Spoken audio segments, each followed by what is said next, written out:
Welcome everybody to Fitzpatrick Stadium, where we are playing the 110th Thanksgiving Day game between the Deering Rams and the Portland Bulldogs. This is a tradition that goes back all the way to 1911, and interestingly enough, only 2 games have been canceled in this long historic game, and that was 1920, which was due to weather, and 2020, which was due to COVID, so 100 years apart. But Portland holds a 60, 42, and 7 record in this game, so they've had more success than Deering. Over the last 10 games, Portland holds a 6-4 record. Last year, Portland won 68-3. Deering's most recent win was in 2019. It was a 32-13 victory. And, I mean, it's a pleasure calling this game. Yeah, we're filling in for Dave Levine and Steve Schwartz today because they're on assignment for Thanksgiving festivities in and around New England and further. And so we thank them for everything they've done this season and for allowing us to fill in for them today. And I also want to give a shout out to the prior TV3 video crew before Steve Schwartz and Dave, and that was Steve Howell and Dick Botter. And for many years they covered Portland High football, and they covered the Turkey Day game. And I just want people to also remember that they did such a great job for the TV station here at Portland Public Schools. A lot of years between the two Steves, Dick Botter and Dave, and you couldn't ask for better volunteers than what Portland schools have had. And so we'll start with Deering. Deering had a tough season. They did get their first win in a year and a half. It was against Brunswick. It was 24-0. But outside of that game, they had a really tough season trying to score the ball. And they have a young team. Yeah, and we've spoken about that during our coverage of Deering this year.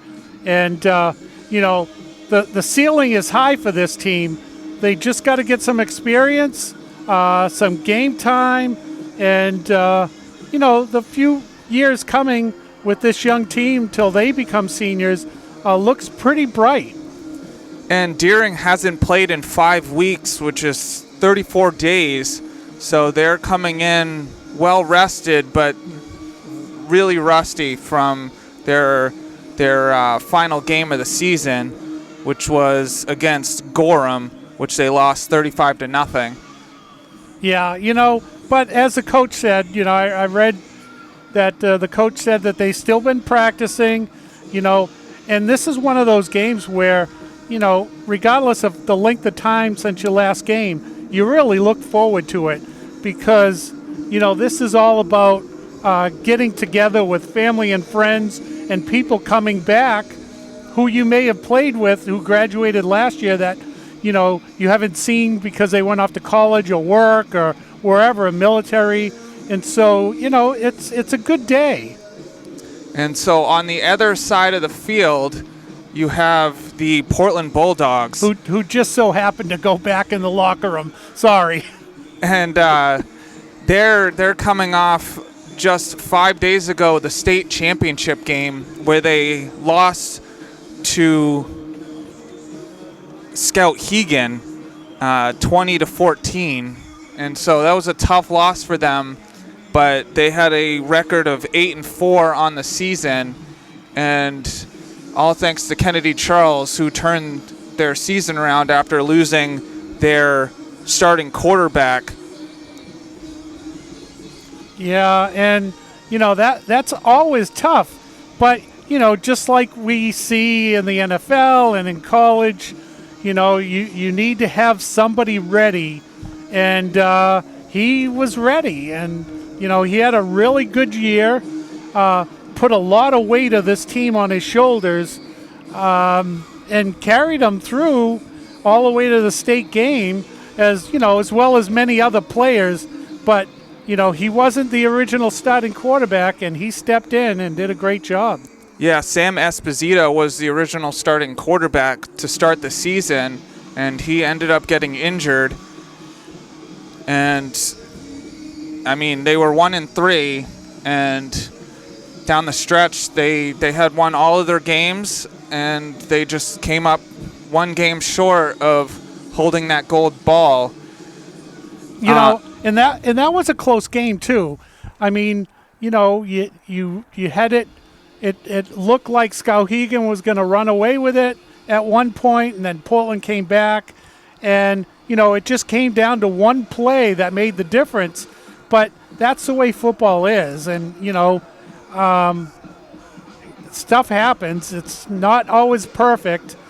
Somebody in the right place at the right time or the wrong place at the wrong time, and it just changes everything. And so, interestingly enough, the Varsity Maine football poll had Portland at number 5, and out of the 4 losses, Portland lost to the 3 out of the top 4, Oxford Hills, Leavitt, and Skowhegan. Yeah, which is, and for them to be ranked 5, considering the way that they started the season, and as you said, the teams who they lost to throughout the season on their very few losses are teams ranked just ahead of them in the poll, and being number 5, that's pretty darn good. Oxford Hills won the Class A, Skowhegan won the Class B, and Leavitt won the Class C, so they only lost to the state champions. Right. That is pretty darn amazing for this team. And, so we'll have to see what happens here. Darren looks like they have, a full complement of players for not having played in 5 weeks. And, the coach, both coaches are optimistic on this game. And, I think we're going to probably see some players that we didn't see much of during the regular season play today, because there are a lot of family and friends here. Especially for Portland, the coach said that they're going to try to get in most of the players in this game where they've come off just playing last Saturday. Yeah, and they had a few players get dinged up last week during the state championship game. So, we'll see how much they play. Everybody wants to play in this game, no matter how you feel physically. Yeah, you still want to play in this game. So, and I'm glad the weather's held out. As I was saying, I played the 2018 game on the air last night, and it'll play today on the air. I always play the 4 years prior to the Thanksgiving Day game we're playing, and there was like 5 feet of snow on the ground in 2018. So we have a beautiful day today. And we'll see who comes out on top in the 110th Thanksgiving Day game between the Deering Rams and the Portland Bulldogs. And we'll be back for player introductions and the national anthem. Good morning and happy Thanksgiving. At this time, we'd like to start our senior recognition. We'd like to start by congratulating and recognizing the seniors from Deering High School. The football players in number 2, Coleman Balweg. Number 32, Carlos Adriano Muaco. Number 33, Abbas Maboka. Number 35, Fuad Amen. And number 13, Captain Dawson Waterman.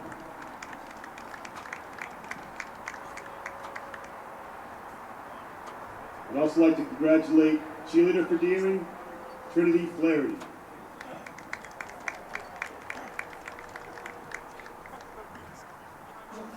Now we would like to recognize our Portland High School senior football players. On behalf of the faculty, staff, and students at Portland High School, we'd like to thank these student athletes for supporting their team, their teammates, and their coaches this season. They have led this team with great enthusiasm and a love for their sport and school. They have shown tremendous resiliency and diligence when they missed their sophomore season due to COVID restrictions. These student athletes have represented their community, school, team, and families with great character and sportsmanship while winning 20 games in the last 2 seasons. We would be remiss not to also thank their families, friends, teachers, and coaches for all they've done to support these student athletes. Families, as each player is announced, please come forward to accept a small token of our program's gratitude for your support.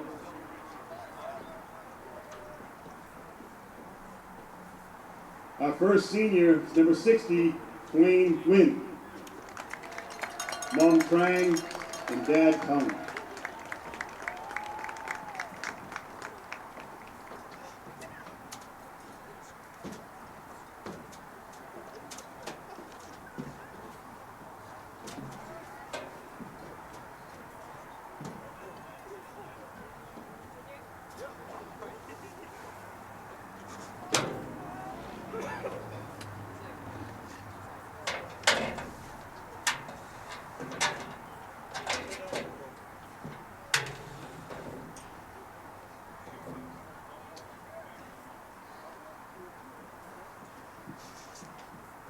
Our next senior is number 42, Joe Miller. Dad, Joe, Mom, Jane, Aunt Karen, Aunt Maureen, and Uncle Mike.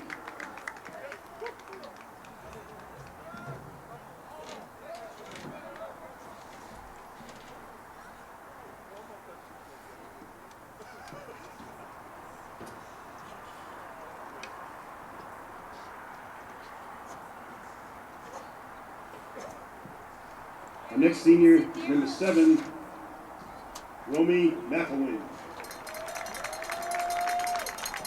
Mom Daria, Dad Calvin, Uncle Tony, Aunt Gina, Sister Lila.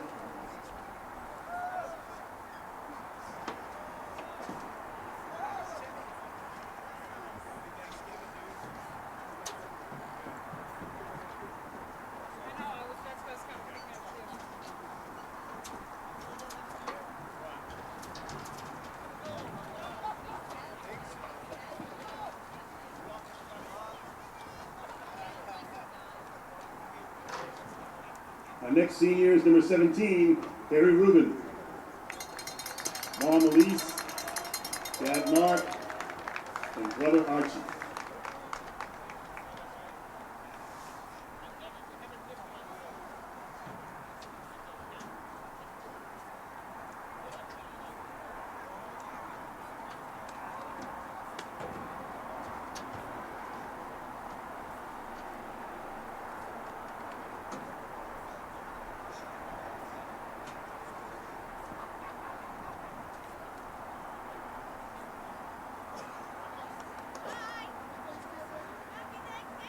Our next senior is number 24, Remy Jowani. His mother, Betty.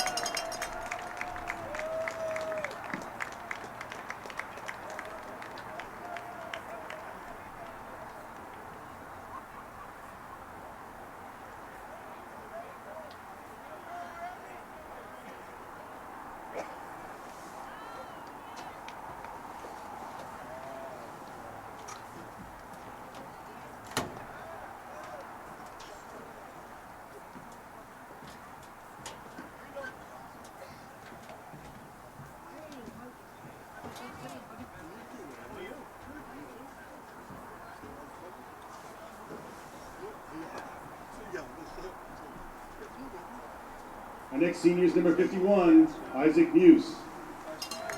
Mom Sarah, Dad Edward, Brother Maddox, Grandfather Steve, Grandmother Cheryl, Uncle Bay, and Aunt Hannah.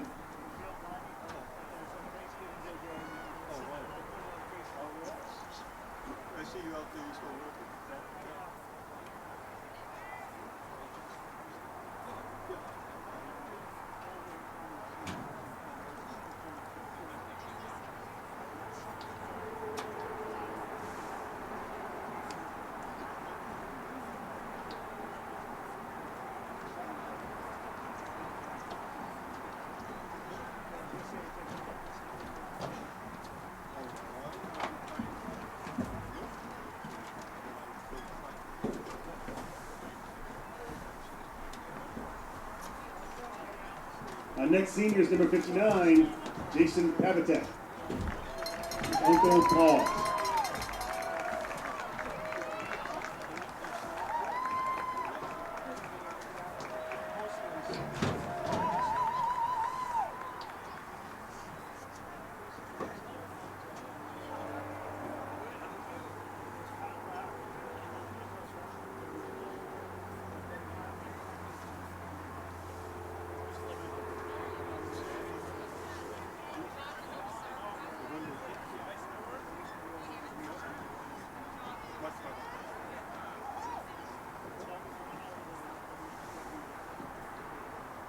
The next senior is number 68, Sam Trefethen.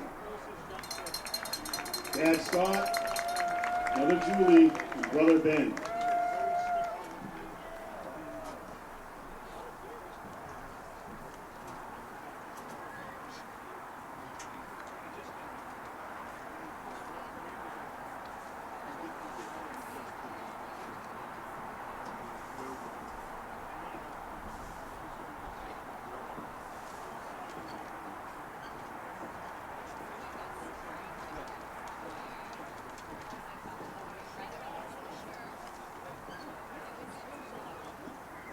The next senior is number 52, Captain Gavin Bennett.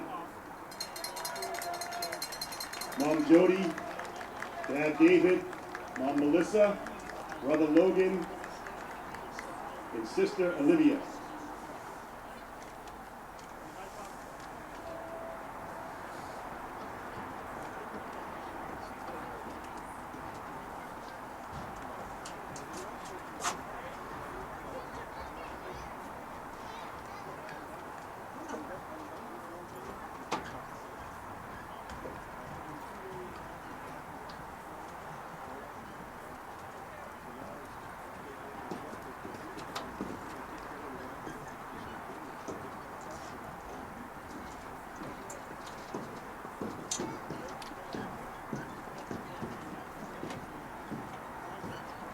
The next senior is number 25, Captain Andrew Brewer.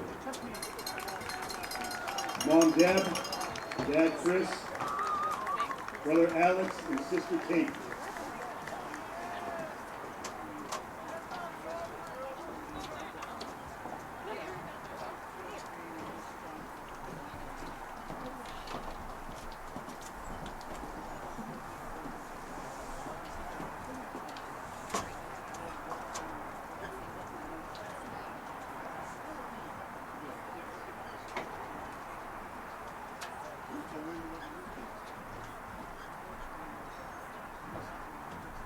The next senior is number 2, Captain Kennedy Charles. Mom Martina and brother Justin.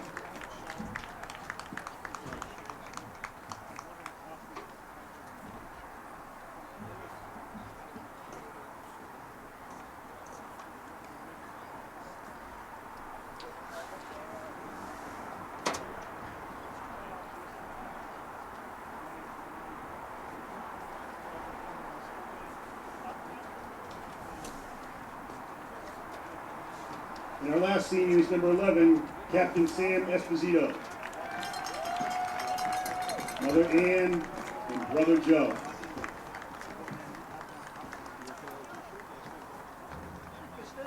Hey, how are you? Happy Thanksgiving to you as well.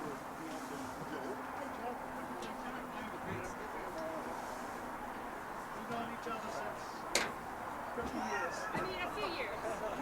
Well, come on, go back further than that. Yeah, come on. 60 years. Go back further a little bit, because I dated his sister way back. From the West. I'd like to congratulate all the seniors from Deering and Portland and wish them the best of luck in their future endeavors. And happy Thanksgiving to everybody. Let's have a great game today. Thank you.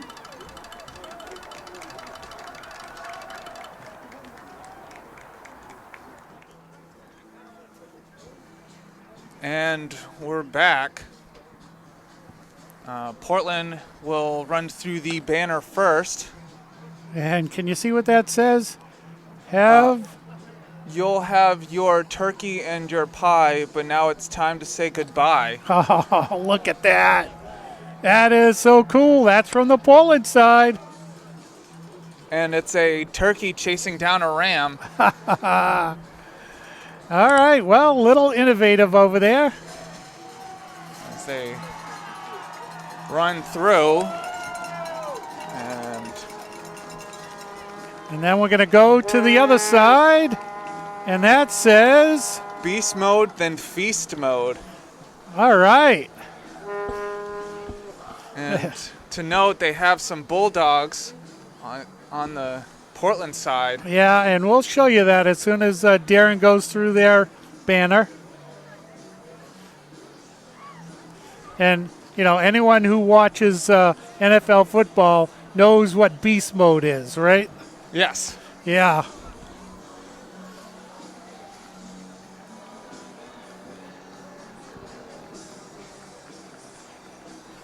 And now we're going to go down to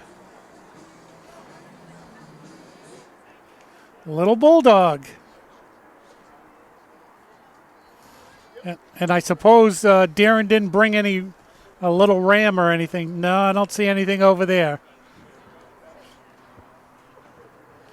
And Well, we're going to be doing the coin toss. Well, and as we've seen on the college level, when they bring the mascot in, sometimes things don't turn out the way they want. You know, like a buffalo running wild on the field, or you know, A horse. a horse running sideways and flipping a cart. Well, we saw I believe it was Purdue had the train that malfunctioned and had to Yes. be pushed off the field. Yeah, so it doesn't always work out well. So maybe a ram wouldn't have been a good idea today.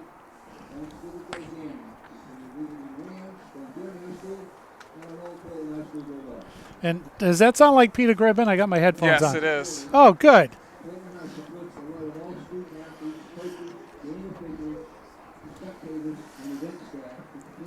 Well, we are in his press box, correct? Yes. Yes. And you know, and so this is a crosstown rivalry, Portland Deering, and you know, like I said earlier, we are filling in today. But just so you fans out there know that not only is it a rivalry on the field, it's also a rivalry in the booth. I graduated from Portland High in 1978, and you graduated from? Deering in 2012. So it's a rivalry up here in the booth. And so we are Portlanders at heart, and we've seen many games over the years, and so it's a pleasure to cover it.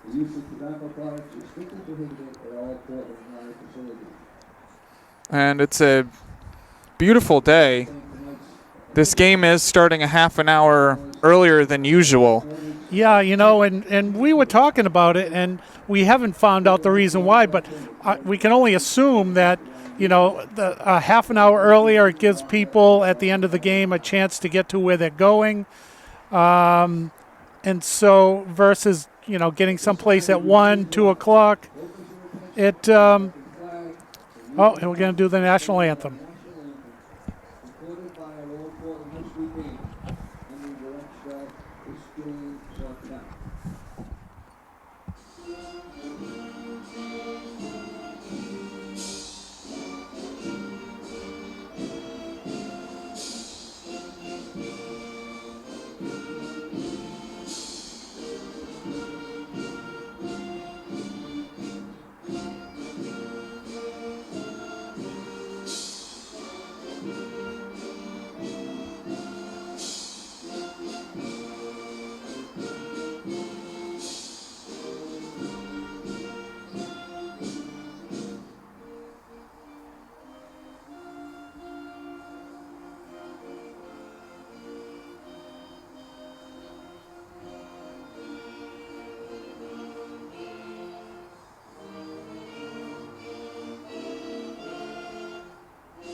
And so the players are meeting in midfield for the coin toss. Portland in their silver uniforms with the blue and white stripes down the side of their pants and on their shoulder pads with the blue numbers. Deering in their white uniforms with purple numbers.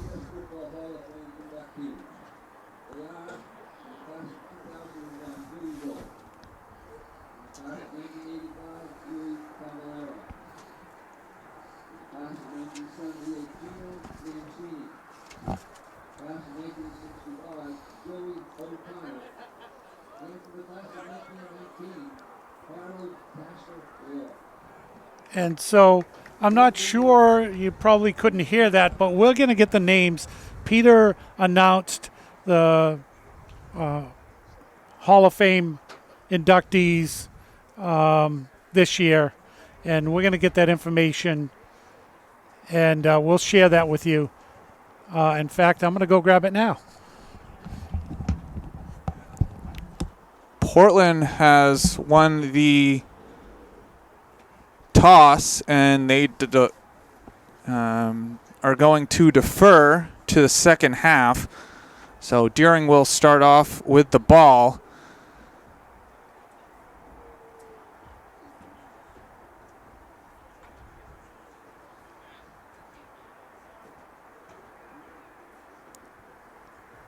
And you can see which side of the field they are going to start on, as their handshakes, and the players will meet to hype everybody up. And so I got the list, and it's congratulations to the 2022 Portland High School Football Hall of Fame inductees. Billy Rourke from 2001, Luke Cavallaro from 1985, Gino Mancini from 1978, my year, Joey O'Connell from 1965, and Harold Plaster Ward from 1919.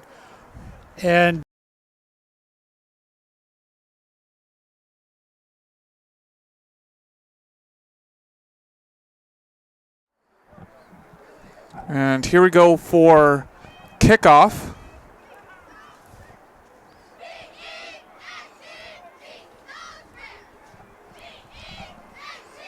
And so let's see what happens with this one. It's a short kick. It's picked up by Nagoboka. It was out at the 30-yard line.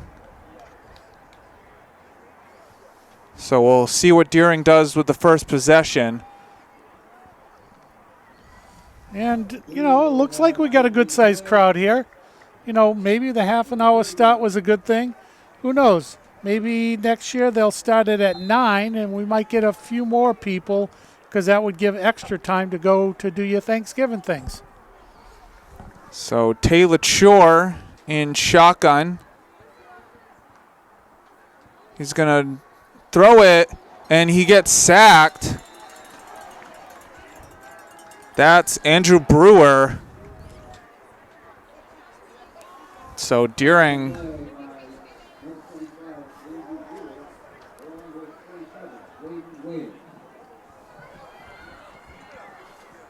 Well, that's not the way you want to start the game off, but, you know, it's only the first play. Braden Wales also on the sack. So it's a loss of 12.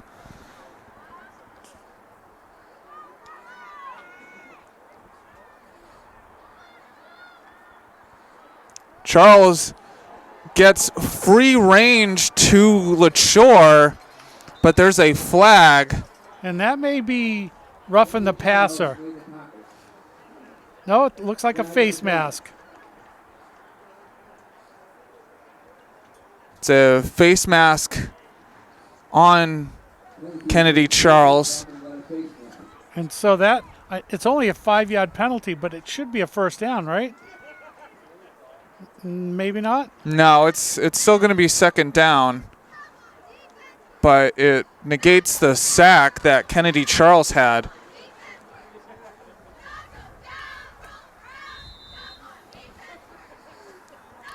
Well, Still ways to go for the first down. LaChore will throw it, and it's nearly picked off by Portland.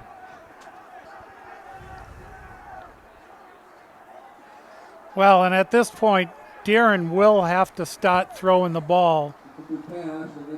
Although, you know, it's pretty dangerous deep in your own territory.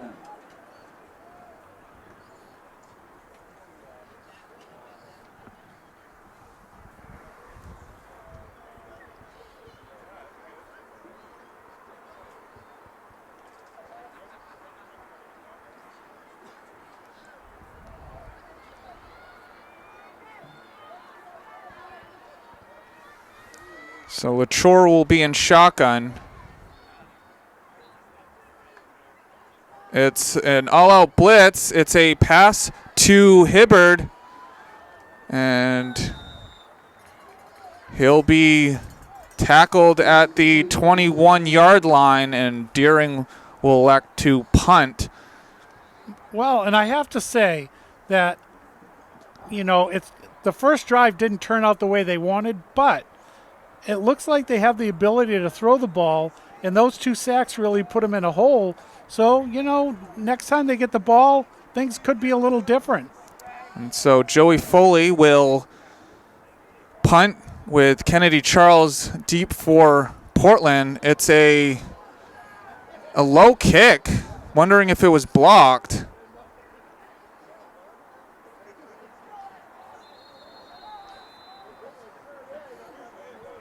And it's going to be downed at the 32-yard line. Yeah, I don't think that's what they wanted. You know, and it gives this offense of Portland an extremely short field here.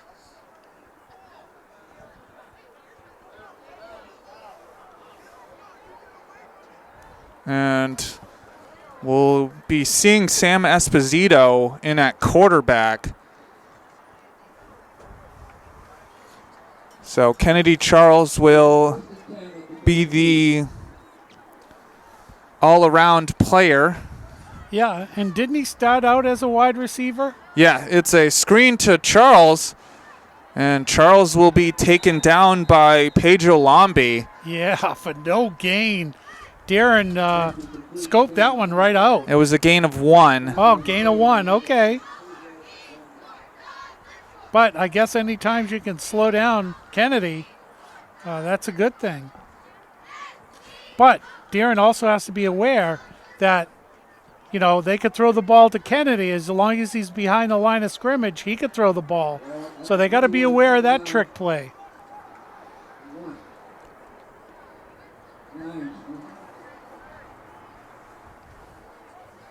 Esposito will hand it off to Charles, and he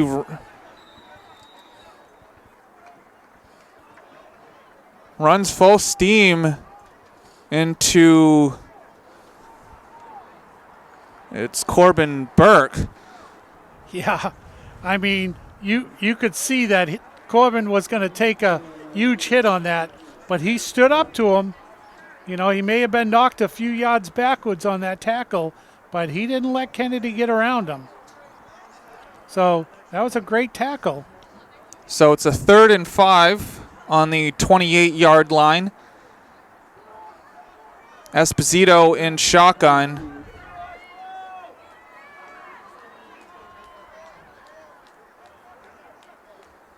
It's going to be a handoff. It's going to be the first down as he fights for it. It's Andrew Brewer on the carry. Yeah. It's a It's a gain of 11 to the 17-yard line. Yeah, and that's a tough one for Deering there because, you know, Portland's got a couple of runners that can really take it to you and pick up some yards. So it's a 1st and 10 on the 17.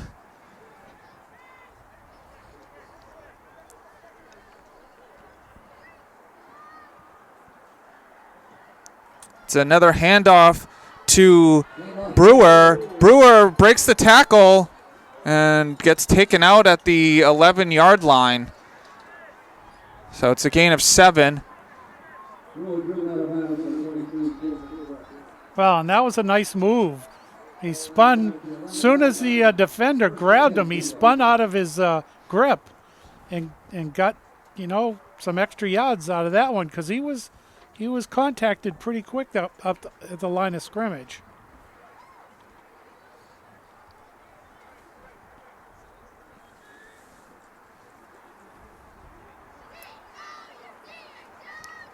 Esposito will throw it to Charles, and Charles will make one move and gets in. So an 11-yard touchdown pass from Sam Esposito to Kennedy Charles makes it 6-0 Portland over Deering. Yeah, and you could see Charles, he ducked underneath the attempted tackle of the Deering player, and that's knowing where you are on the field and the ability to get around someone.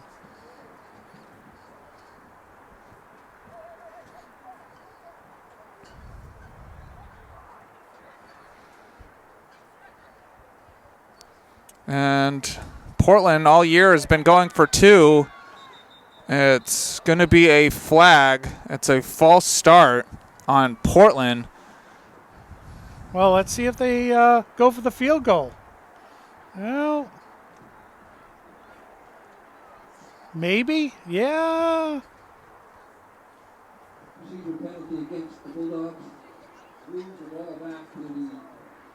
No, I think they're going to go for 2. I think Esposito is going to get the play call.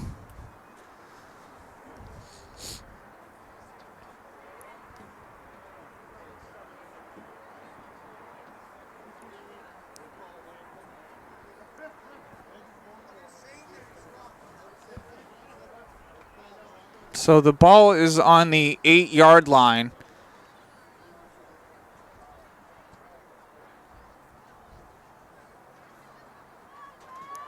Esposito will throw it, and it's good.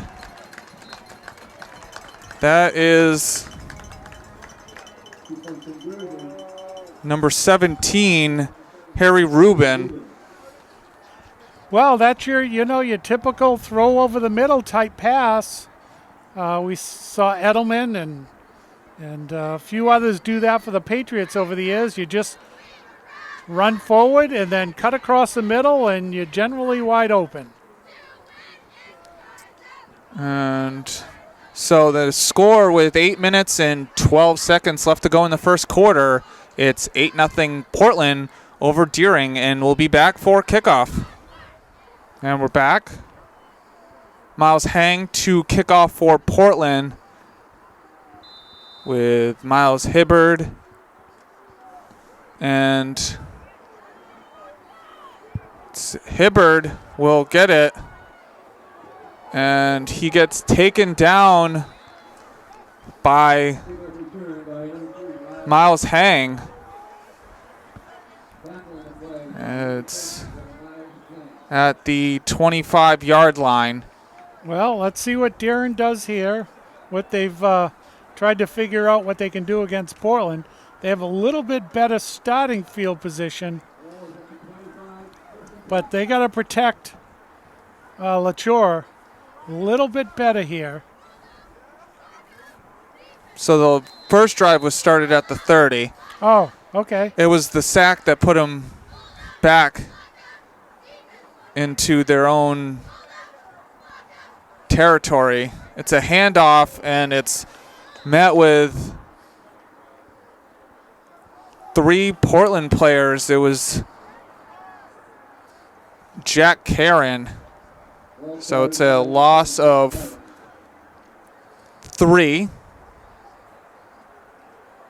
So it's 2nd and 13 on the 22.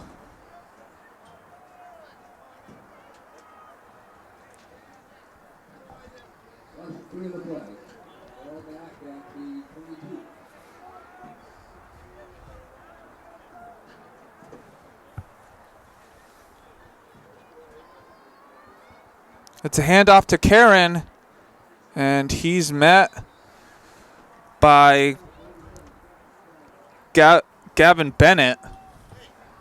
Yeah, It's a gain of 2, so it'll be 3rd and 11. Yeah, not quite back to the line of scrimmage. So Darren's going to probably have to throw it back up again. I mean, they have completed some passes. They just need to get 11 here.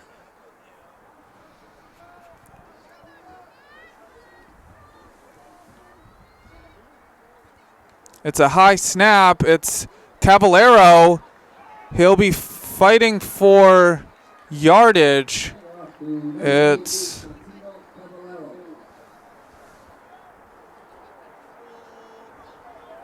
was Andrew Brewer on the tackle, and Deering will punt it.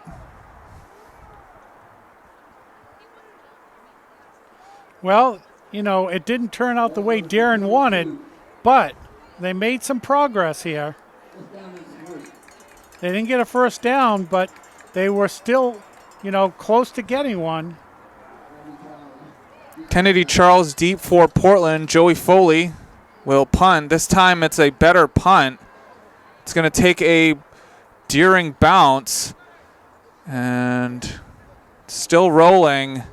It's going to be down at the 37-yard line in Portland territory, so much better punt this time than the first one for Deering. Yeah, and we'll see what the Darren defense, you know, they were pretty tough with Portland there on some of those plays, and you know, and Esposito's the quarterback now, and you don't know if they've been game planning for Esposito or Kennedy Charles, but they got Esposito today.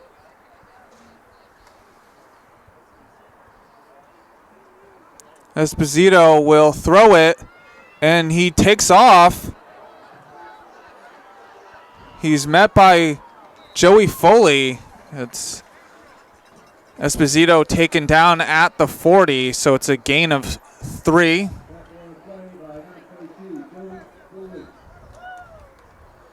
Well, and you can definitely see that the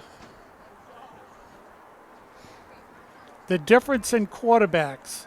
Today, I think we got Mac Jones. Last week, we had Lamar Jackson. Yes. And we're talking relative to speed, you know, on the field for quarterback speed. You know, or it could be that quarterback for the Buffalo Bills, too, who's a little bit faster than Mac Jones. And we won't say his name. And it's Deshaun Lamore on the initial contact, and it's going to be a gain of 1. So it's at the 41. It's a 3rd down and 6 to go. This would be a huge stop for Deering to getting better field position. Yeah, I mean, let's see what they do here.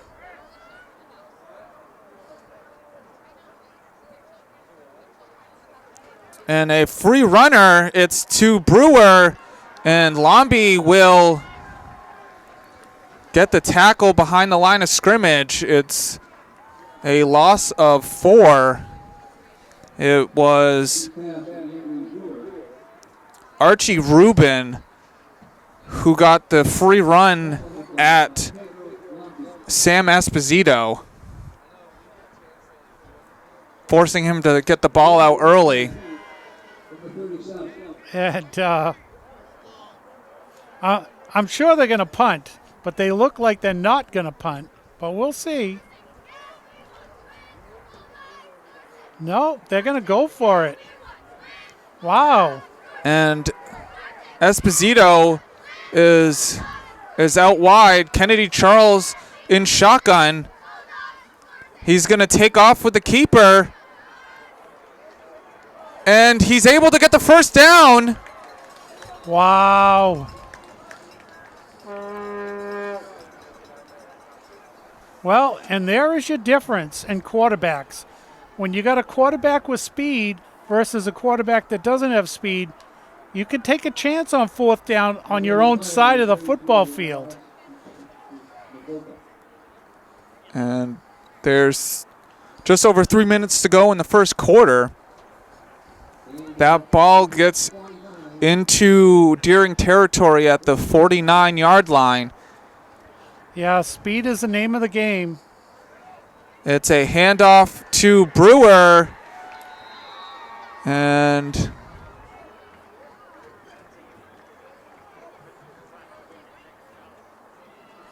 it's a loss of 1.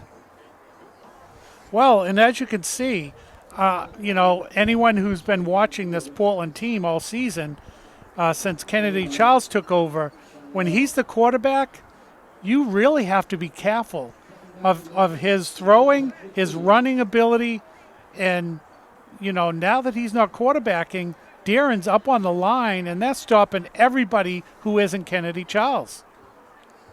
It's a screen to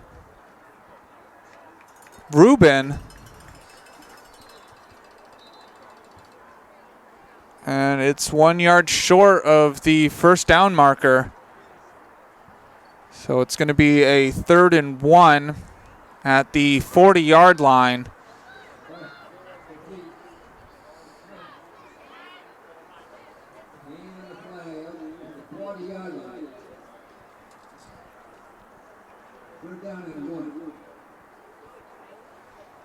And we'll see what play they run.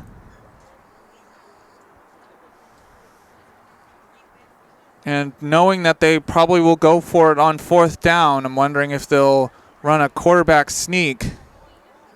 Or, what's to say they don't throw a long pass to somebody here?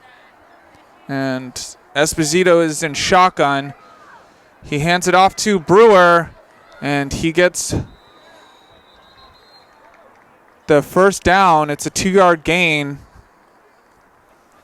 Yeah, he got slowed down. It's a minute left in the first quarter. In this 8-0 game, Portland over Deering. Yeah, this first quarter's been flying.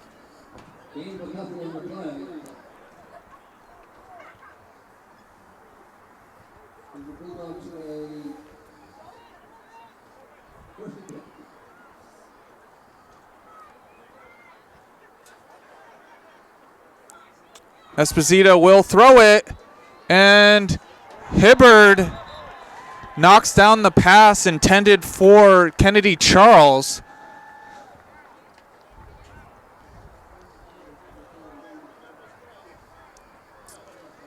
And so it will be, the clock will stop at 29 seconds. It's a 2nd and 10 on the 38-yard line.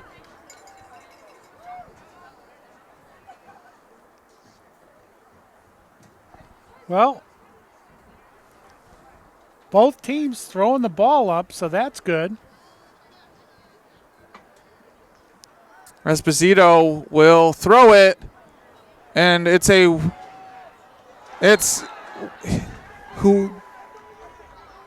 that was number 19, Hunter Temple, was wide open, but Jamison Dennis tracking back to the receiver and almost intercepting it. Yeah, and like you said, he was wide open. He had him if he got the ball there quickly, but it was also good of the defender from Deering to keep track of where the ball was and to get over there to break it up.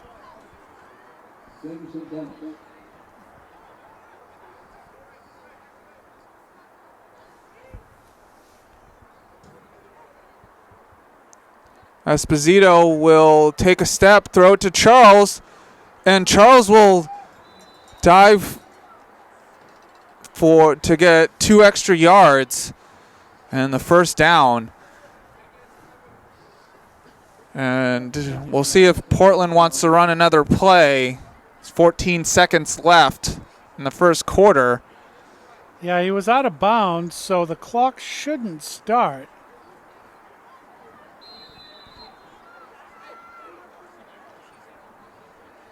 Well, what do you think? So they End have to zone run try? another play. There's nobody on Kennedy Charles' side. No deep person. It's a handoff to Brewer. And it's a flag on the play. Yeah. And there are 2 refs through one each. We'll see if it's the same penalty or if there's 2 separate. Yeah. Is it holding or face mask again? And they're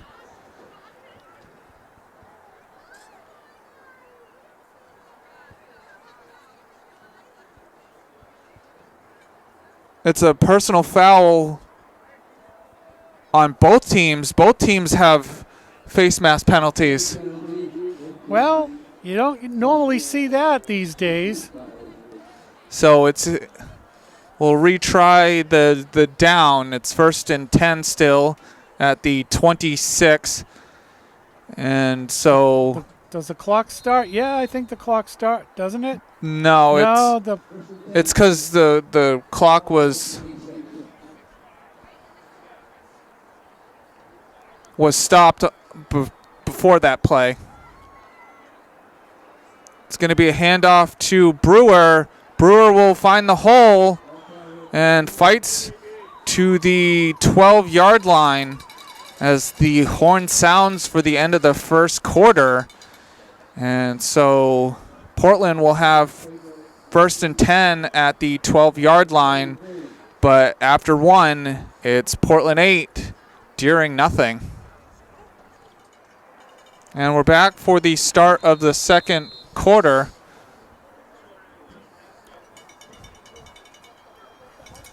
Wondering how long Portland starters will be in this game. yeah, maybe just the first half. You know, but they are playing for bragging rights, so it's still a close game. Esposito will throw it. It's out to number 17, Harry Rubin, for a gain of it's at the 7-yard line, so it's a 5-yard gain. Yeah. It was Miles Hibbard on the stop.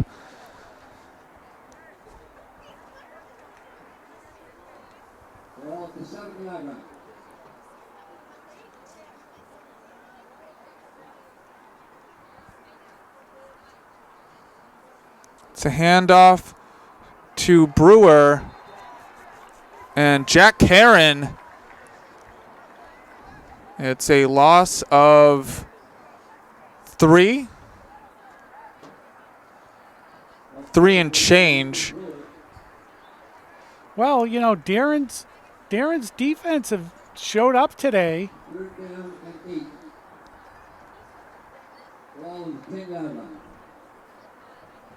They're making it tough for Portland to move the ball. So it's a 3rd and 8 on the 10-yard line.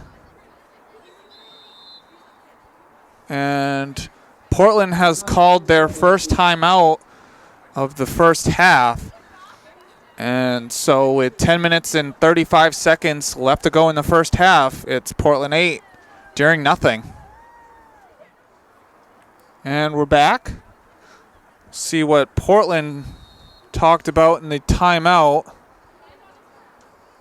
Esposito will take a step back, throw it, and it's a wide open touchdown.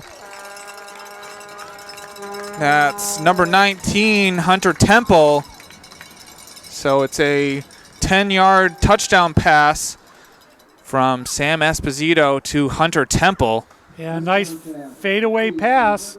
The only person who was going to catch that one was the receiver for Portland. Threw it right where it needed to be. And Portland, once again, will go for the 2-point conversion.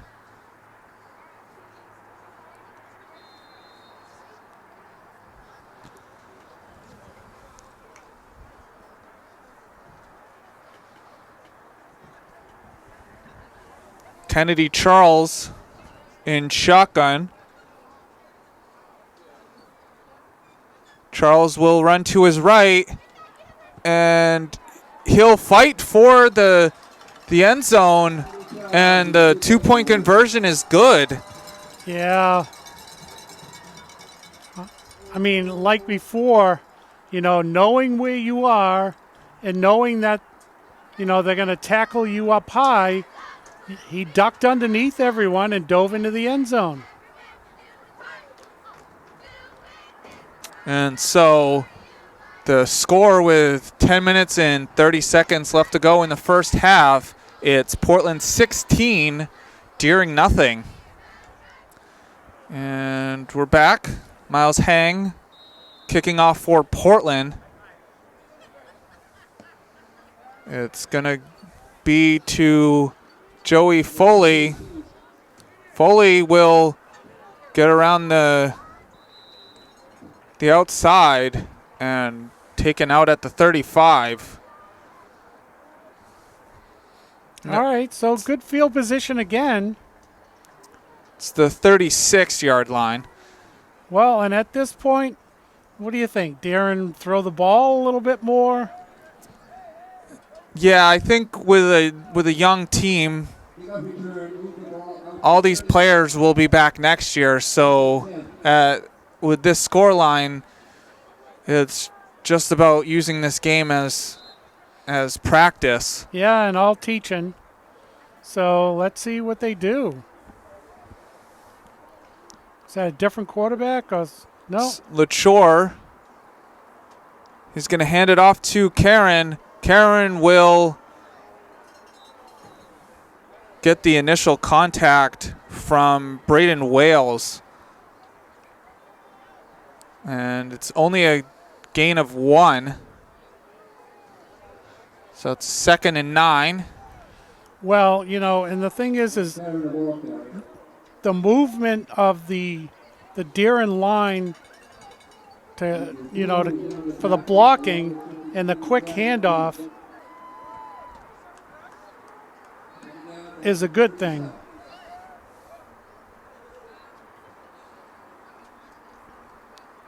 LaChore will drop back to throw, and it's intercepted.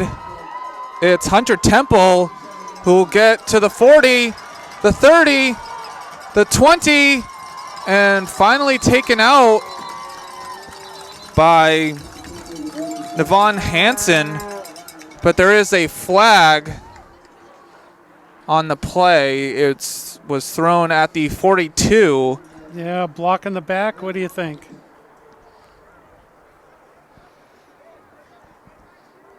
Well, it was definitely after the interception, so Portland's got the ball. If it's a penalty on Portland, it's going to be from the spot of the foul.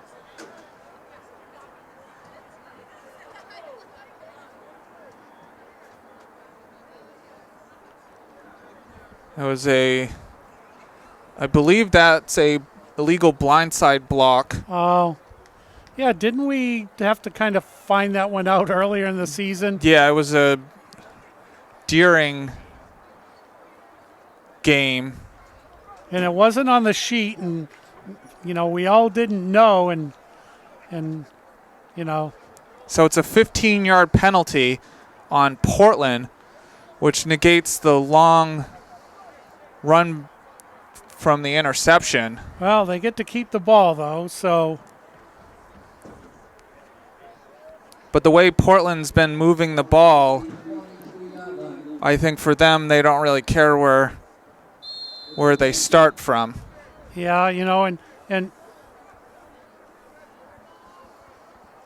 Esposito will drop back to throw, and it's almost intercepted by Jamison Dennis. It was intended for Harry Rubin, and Rubin playing some defense there to prevent the interception. There's a flag. It's a holding on Portland. So Well, that's going to bring them back even further. well, at this point, they're going to go back to just about where they intercepted the ball. It's at the 27-yard line. Yeah, that's about So where they intercepted It's it. going to be 1st and 20 with 9 minutes and 18 seconds left to go in the first half. Well, and if this is the time for Darren to make a stand here.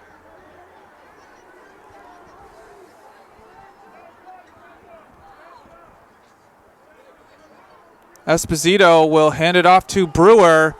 Brewer will get met by Miles Hibbard. And there were some extra words between Hibbard and the Portland sideline. And you can see one of the Portland coaches yelling at his team. They don't need any more penalties. Yeah, and that was a really good tackle.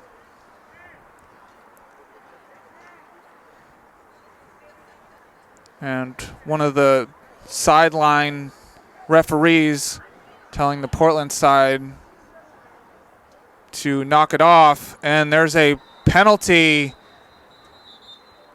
It's going to be on the sideline. Is it a penalty on someone on the sideline? Yeah, it is. It was. Somebody said something. Wow. Yeah, you could see the referee, sideline ref. It's unsportsmanlike conduct on. So it's going to be a 15-yard penalty. Yeah, holy smokes. I mean, Portland is, just for this brief moment, is self-destructing. And it's going to go back all the way to the 20-yard line. Well, and at this point, Portland needs to be careful, too, that they don't turn the ball over deep in their own territory and let Darren get back into this game. Wow. Well. And the Portland sideline needs to now be careful. It's going to be another penalty. It's a false start. Wow. So tack on another 5 yards. So it's going to be at the 15. And not the best drive for Portland in this game. Wow. So they need to get to the 48-yard line of Deering.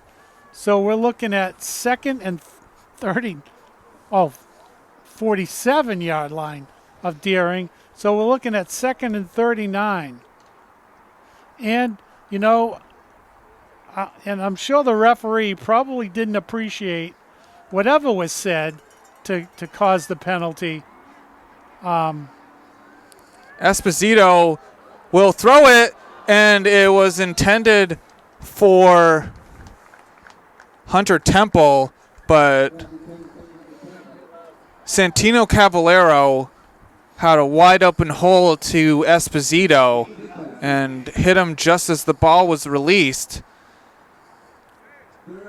And so Esposito had to get that ball out quickly.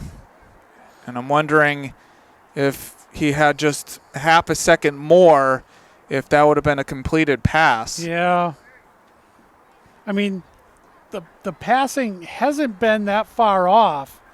It's just getting it to the open wide receiver, and that's on both sides. So it's a 3rd and 39 at the 15-yard line. And it's a whistle. It's no flag. Esposito will throw. It's going to be to Charles. Charles will catch it. And he'll fall out of bounds, but Jack Karen was the initial Deering player to hit Charles. Well, and that was the right play. You know, you don't have to get it all at once, which they did try to do. You just get it to your playmaker and let the playmaker try to make a play. And so Portland will punt it. It's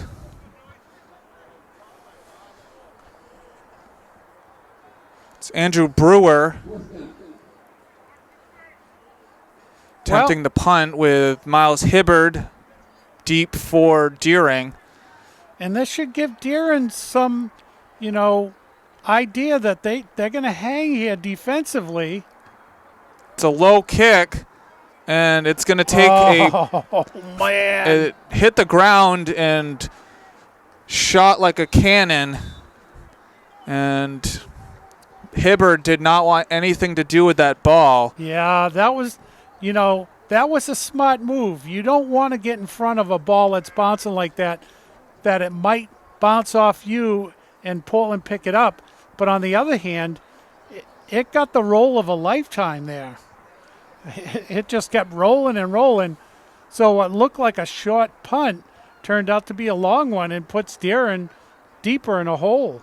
It's going to be at the 18-yard line. So I think Deering can chip away here. Don't go for the long passes. Just try to get something and let your player, try to get the first down. It's going to be a handoff to Cavallero. Yeah, and that stumble didn't help. And it was Romano McElwain on the tackle. So it was a gain of 2 to the 20-yard line. 7 minutes and 40 seconds left to go in the first half.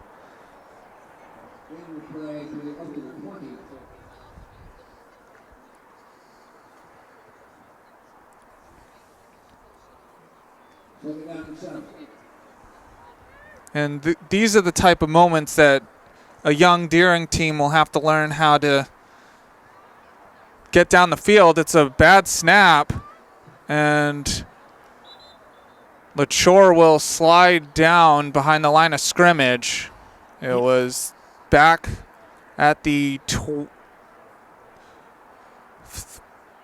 13-yard line. Unfortunately, the loss of yards, but I think he did the right thing and just, gave himself up because as we saw throughout the season, he took quite a beating. And, this is one of those games that you really don't want to take an unnecessary hit. So you take the loss and you live for another play. It's a low snap. LaChore he'll throw it, and let's see if it was intercepted. It is.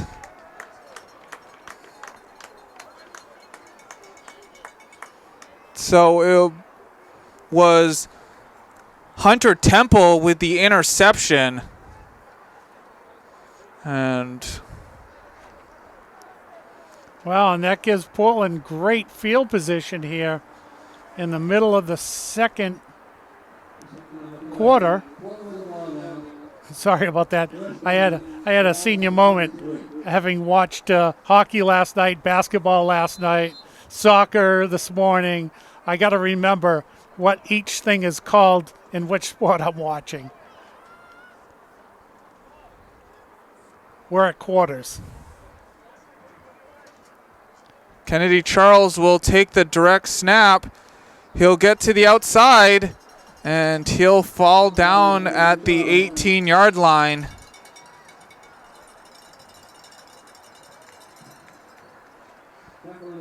No, it's the 17-yard line. So it'll be first and 10. And he got out of bounds, so the clock is still rolling. It stopped for a second, I think, for first down, so he didn't get out of bounds. And so it looks like Kennedy's taking over at quarterback.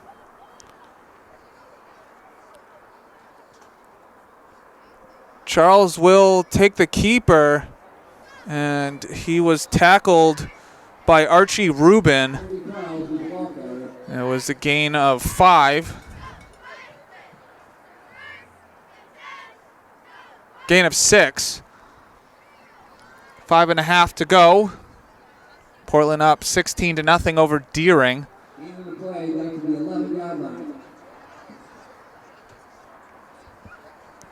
So the ball is at the 11-yard line.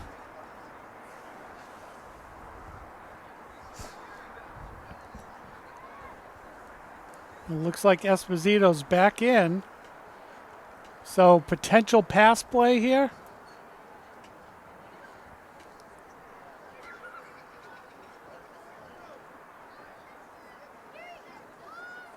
It's a run.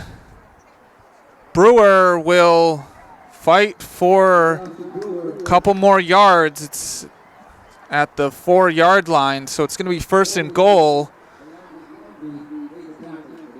Pedro Lombi on the tackle.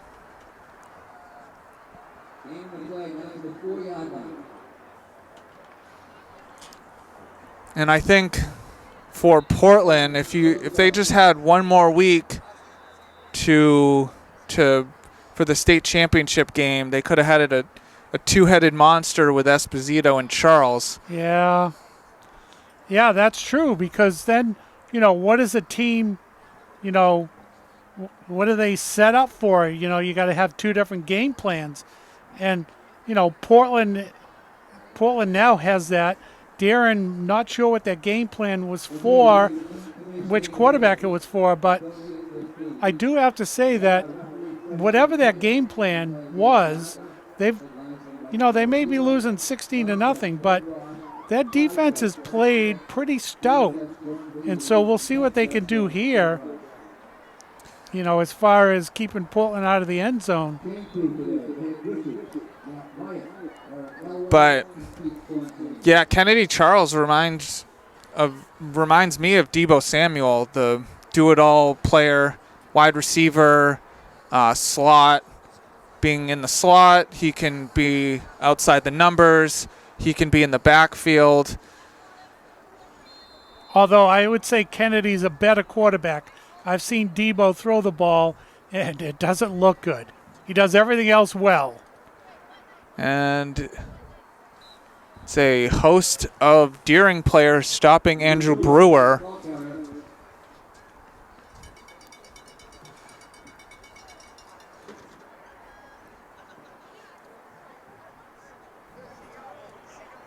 Well, there's the first good stop.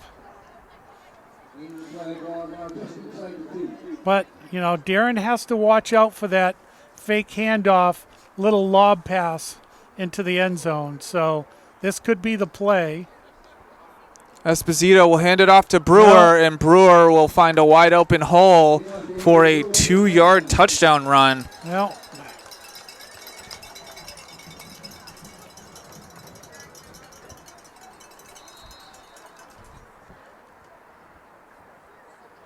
and it looks like Portland's going to take a timeout. And so the score now is 22-0. Portland over Deering with 4:06 on the clock. And we'll be back. And we're back. Portland, before the timeout, had their offense on the field to go for 2. Now they elected to take the extra point. It's Louis Thurston on the hold. Miles Hang to kick.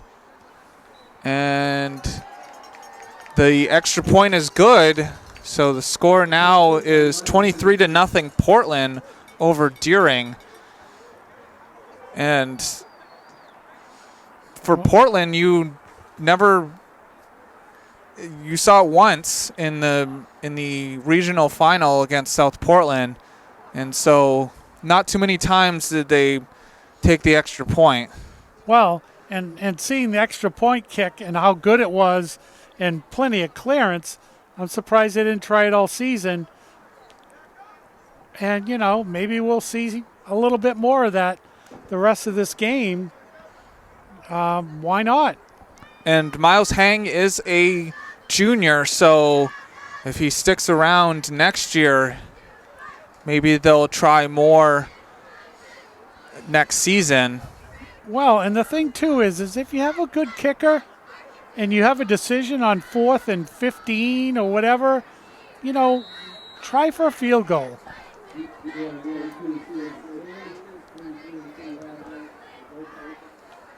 It's going to get to Pedro Lombi.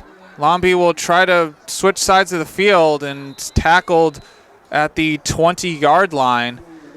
So once again, Deering will start deep in their own territory with just under 4 minutes to go.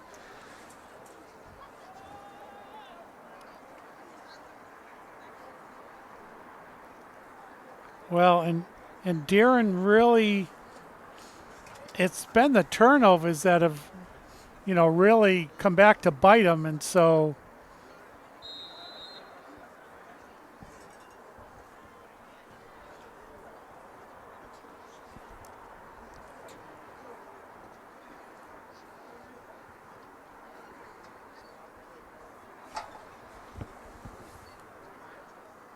So Taylor Chor will be in shotgun.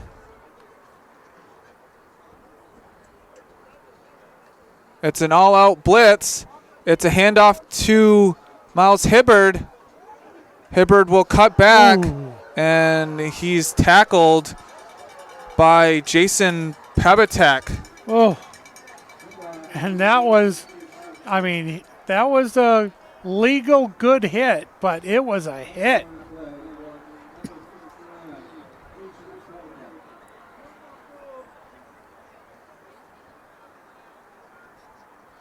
But it was a good. So it was a gain of 6. Yeah, that's a good start there. Still plenty of time. 3.5 minutes left to go in the second quarter. And, a few plays like that, you're down the field.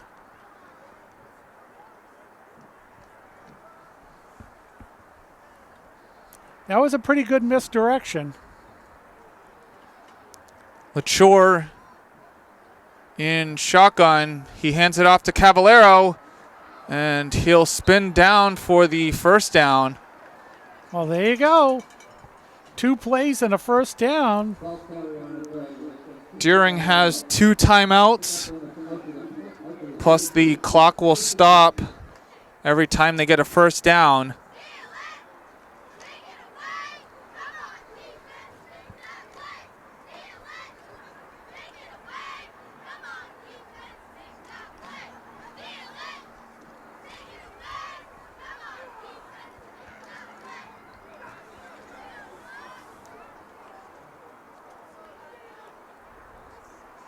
LaChore in shotgun. He'll hand the ball off to Lombi. Lombi with a wide open side of the field. LaChore will block for him. Gets past the 50 and taken down at the 46. So it was a handoff to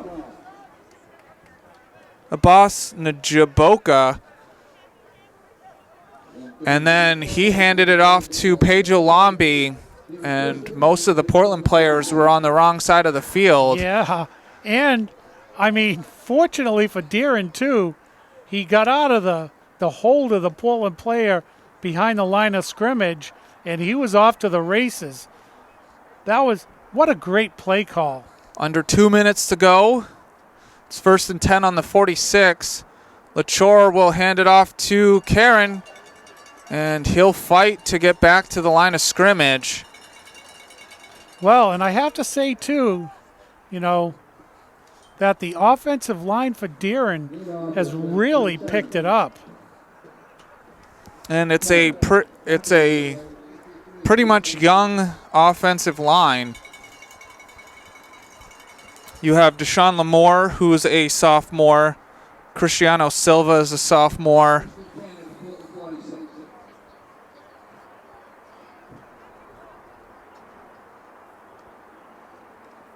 It's a handoff to Cavallero, and he's met at the line of scrimmage with a minute to go.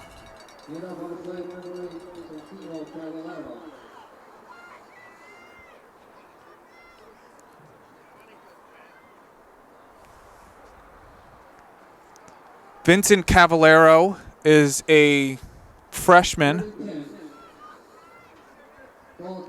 Get some of the other numbers.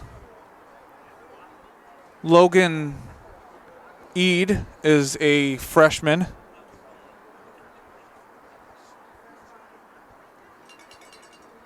Lachore will run to his right. He'll throw it, and it's intercepted. It's Kennedy Charles. Looking for blockers. And taken down by Dom Bixler. Yeah, it's a tough passing day for Deering. Portland hasn't been fooled at all. And there's 11 seconds left on the clock. Not sure if Portland will do anything with it, being up 23-0. We see the coach talking with the quarterback, and we'll have to see. I'm sure, the quarterback probably wants to try a Hail Mary, and the coach maybe is like, no, let's do victory formation for the first half. We'll see. We'll see who wins that argument, because the quarterback always wants to throw the ball.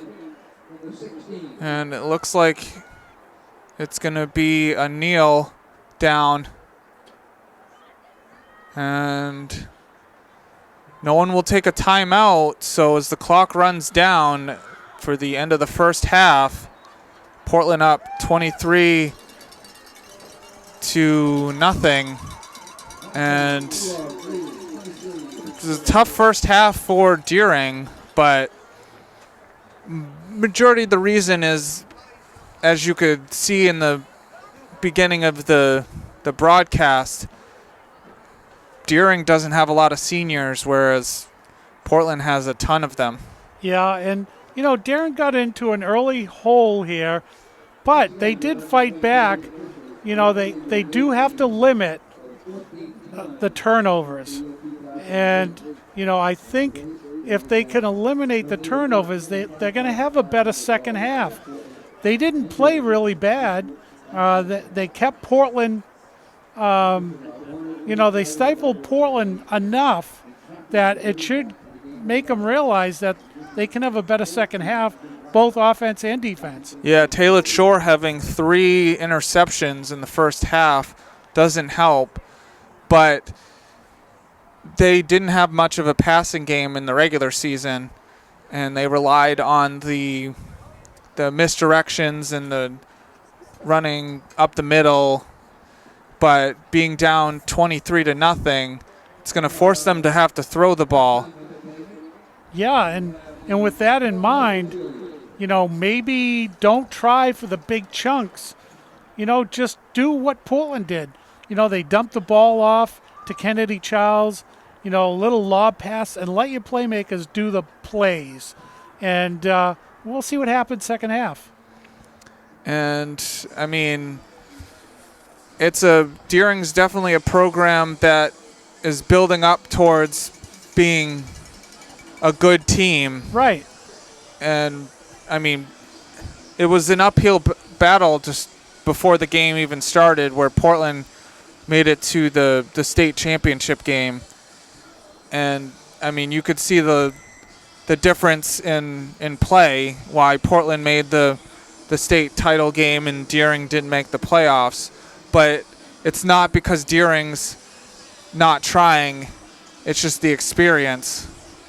Right, the experience plus the time off.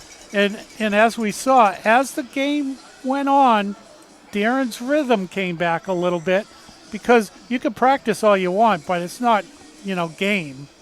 And so I think the second half should be a little bit better for Deering. They, now they got a chance to sit down for 15 minutes, talk about it, and we'll see what they come up with. And so at the end of the first half, the scoreline is 23 for Portland, nothing for Deering. The scoring was Sam Esposito, was 11-yard touchdown pass to Kennedy Charles, and it was a 2-point conversion from Esposito to Harry Rubin. Sam Esposito then threw a 10-yard touchdown pass to Hunter Temple. It was a run 2-point conversion by Kennedy Charles, and then Andrew Brewer had a 2-yard touchdown run with the extra point by Miles Hang, and that's the 23 points scored by Portland.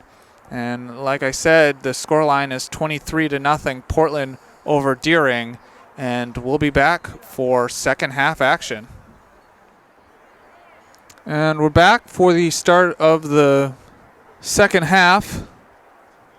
And I've noticed that some of the crowd has left, and that's probably because they need to get to where they're going for Turkey Day.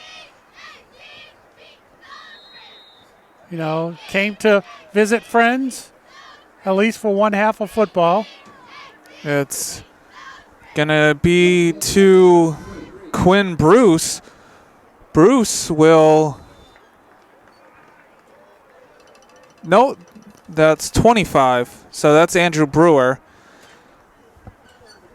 He gets to the 45. See where they set the ball. It's at the 44. Looks like No.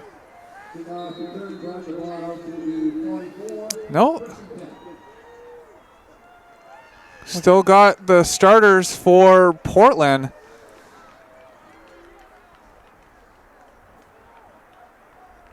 So Esposito will be in shotgun. He'll throw it to Charles. Charles will spin around, and he's met by Vincent Cavallero. Well, and that's what I was talking about before half, during half, that, Deering's defense has stepped it up, and now they're starting to get a good flow, and, they kept track of Kennedy Charles there. He tried to spin out of it, and they said, we're going to have none of this.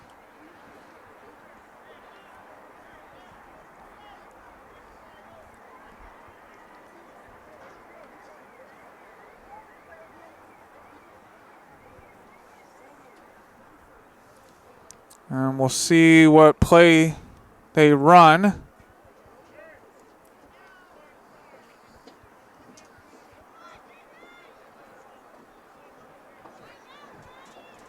It's a handoff to Charles. Charles will break the tackle, and he'll get pushed out by Joey Foley. So it's a first down at the 44-yard line. Oh, there's a penalty on the play. And it's right at the line of scrimmage. Wondering if it's a hold.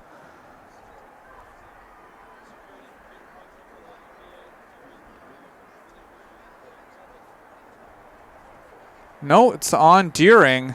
It's a face mask. Wow. So the ball is going to get moved to the 36-yard line. Not the way you want to start if you're Deering. Well, and the unfortunate part, too, when it generally comes to a face mask, if you're trying to tackle someone, with the moves of Kennedy Charles. You know, you think you're grabbing a jersey, and a split second later, it's the face mask. Esposito will throw it. It's to Ruben, and it's incomplete. And Ruben bobbled it. Well, and that was a perfect play because it looked like he had a little bit of room on the inside. You know, it's probably one of those plays where the wide receiver sees 15 yards in their vision, but they forget to bring the ball with them. Yeah, it's about keeping your eye on the ball as it gets into your hands, and sometimes you have the tendency of looking up before the ball is securely in your hands. Yeah. He probably plays chess, so he's got like 3 moves ahead. You just got to bring the ball with you.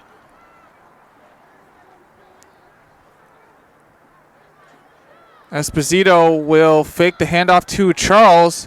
Esposito will be met by Pedro Lambi, and it's a loss of 4 on the play, back to the 40.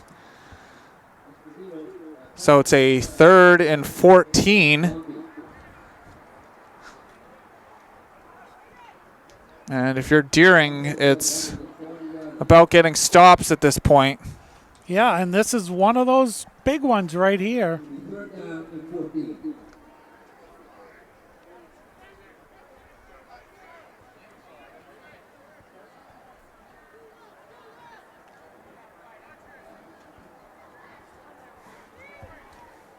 And it's a handoff to Brewer. And he's taken down by Santino Cavallero. You know, and I think they'll probably go for it. You know, it's 4th and 10. It was a 4-yard gain, and Portland will go for it. It's no consequence where Deering's offense hasn't been able to get anything going. It's a screen to Charles, and it's between his hands and incomplete. So it's a turnover on downs, so Deering will get it at the 36-yard line. Yeah, and I think he was thinking the same thing that the first pass went to. You know, he's thinking of all the yards he was going to get, but forgot to bring the ball with him.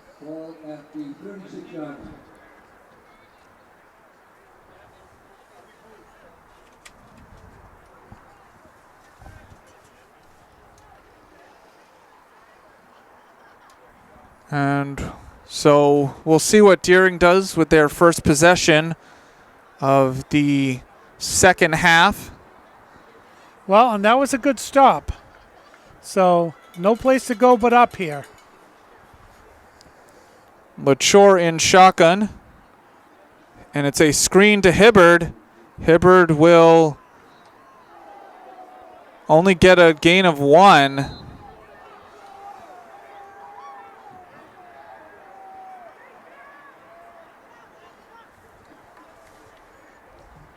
And it was a screen that didn't go anywhere. But, you know, those are the kind of plays that I think Deering really needs to stop making. They haven't had a lot of success trying to run the ball, but they need to, you know, try a different way, and that's a good start. Didn't get really what they wanted, but I think that's what they need to do. It's a handoff to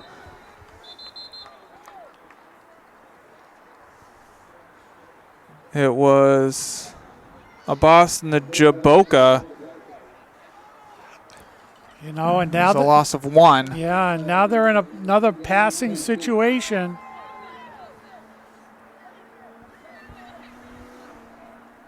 It's been tough to move the ball on the ground for Deering, so, you know.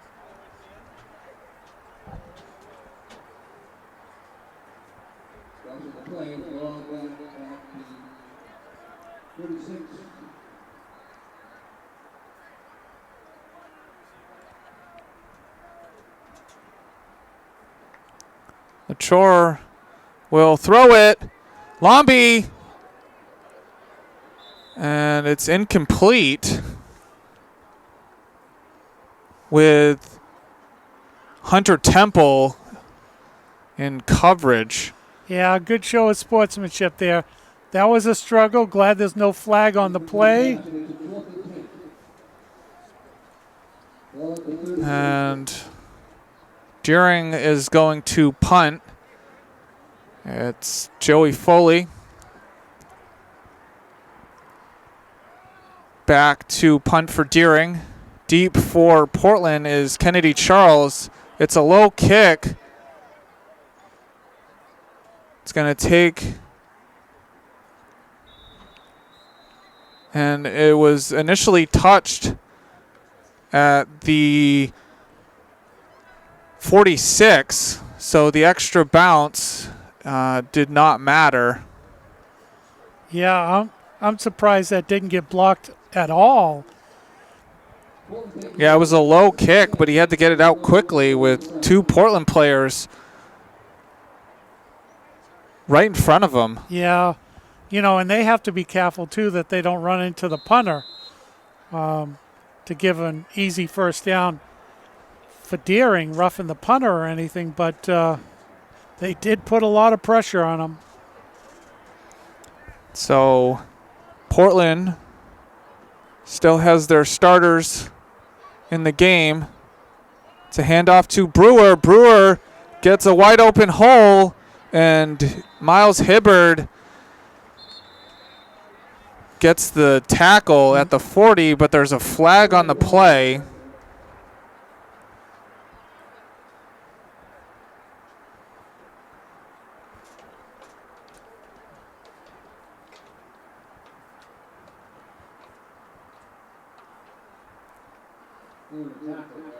We'll see who it's on.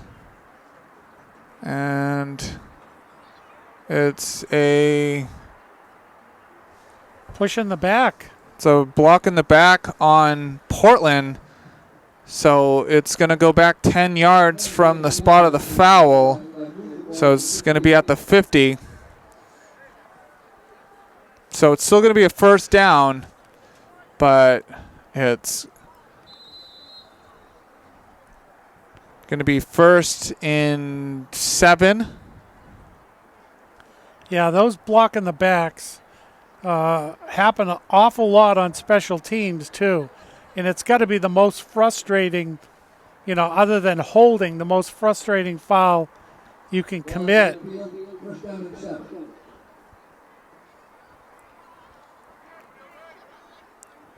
It's a handoff to Brewer. Brewer will fight for the first down. The ball did come out, but he was on the ground at the time.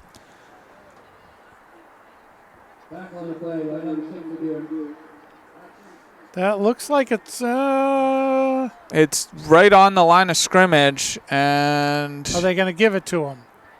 They are going to give it to him. From up here, it looked like it's the tip of the football, so no need to bring out the chains. We're right on the line.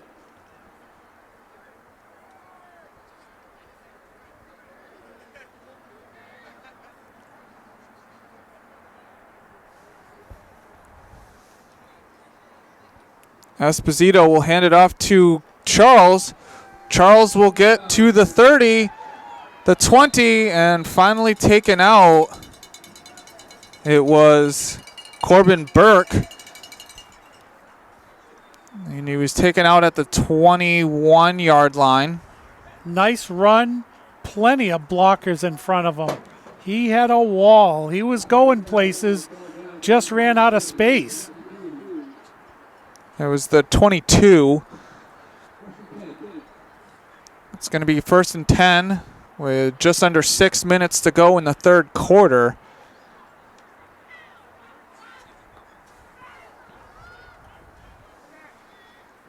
It's going to be a throw. It's to Ruben, and Santino Cavallero will tackle him at the 12-yard line.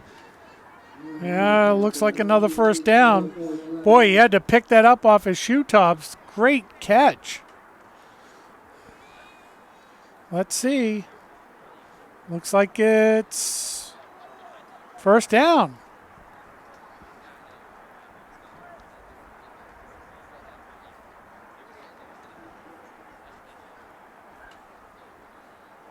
Well, Portland moving the ball again.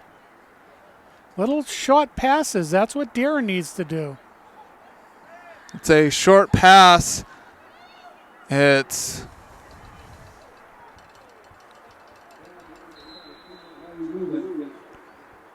Ruben on the reception. It's a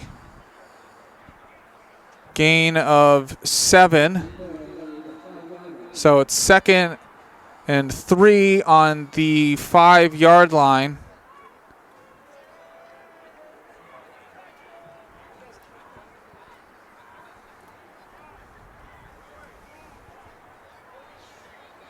Under 5 minutes to go in the third quarter.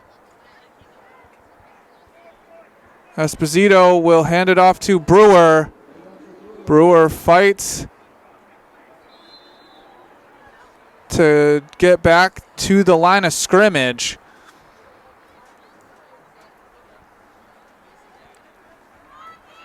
And it may be half a yard past the line of scrimmage.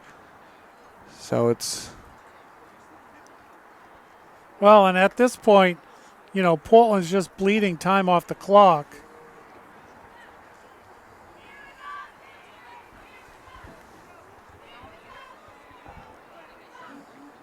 Esposito will throw it.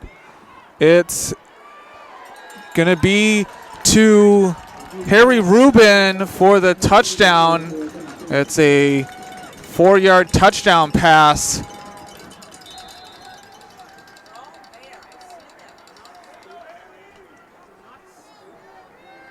Is that a timeout? The coach is out there talking to... Well, is this going to be a discussion here? We got two coaches talking to each other.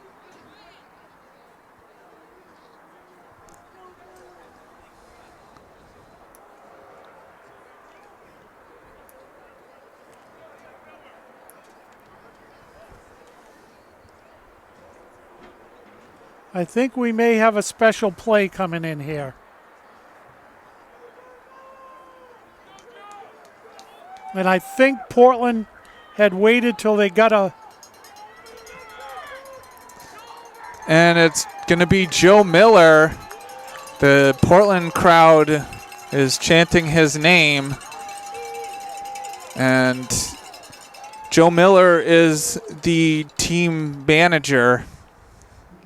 And one of the coaches was explaining that he had a stroke as an infant, and so this is a great moment for him.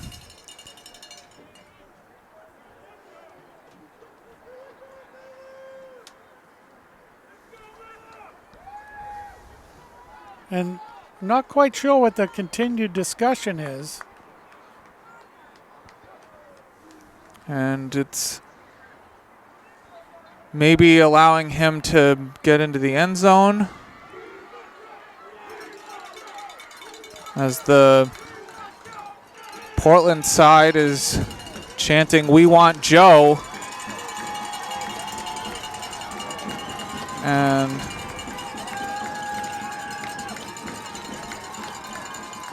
And so now I think the Deering coach is having a discussion to let his players know.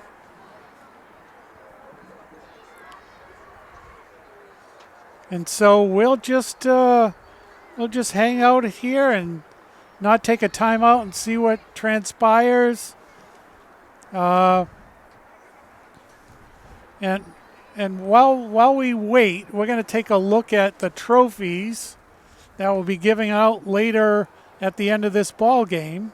And so the two smaller trophies are to the outstanding Portland player and outstanding Deering player. As we cut back to the play, we'll get more on the trophies. And it's going to be a handoff to Miller, and Miller will get in as the Portland team is celebrating with Joe Miller.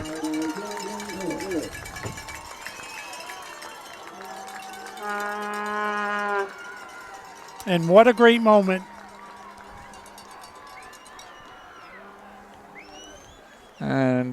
And you can see the Portland players going over and thanking the Deering players.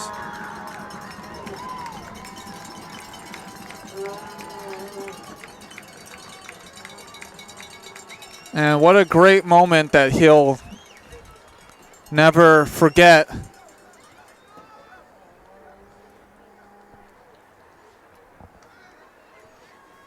So the score line is 31 Portland, Deering nothing, with 4 minutes and 2 seconds left to go in the third quarter. And as Joe Miller hypes up the crowd,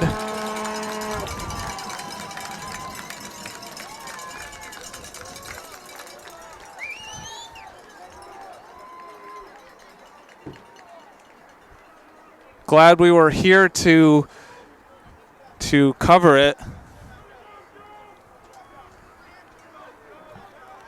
You know, it's not that often that there is moments like this. And it couldn't have happened on a better day.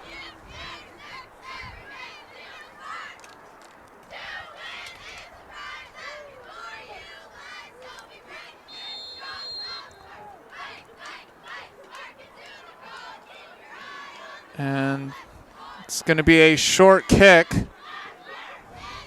picked up by Njiboka.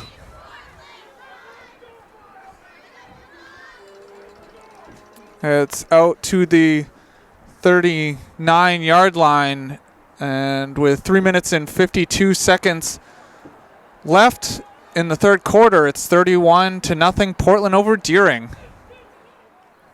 And we're back.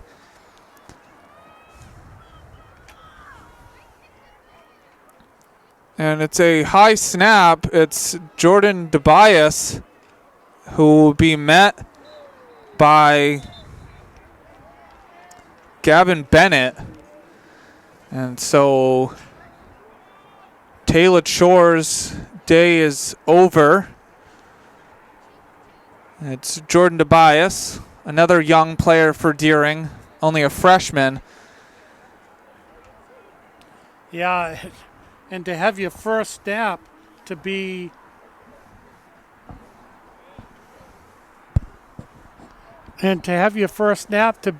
a high one is probably, welcome to the game.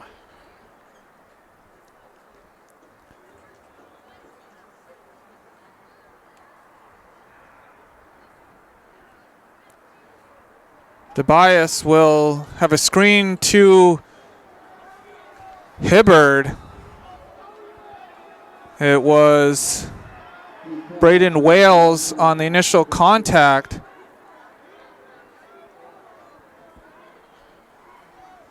It was a loss of 1.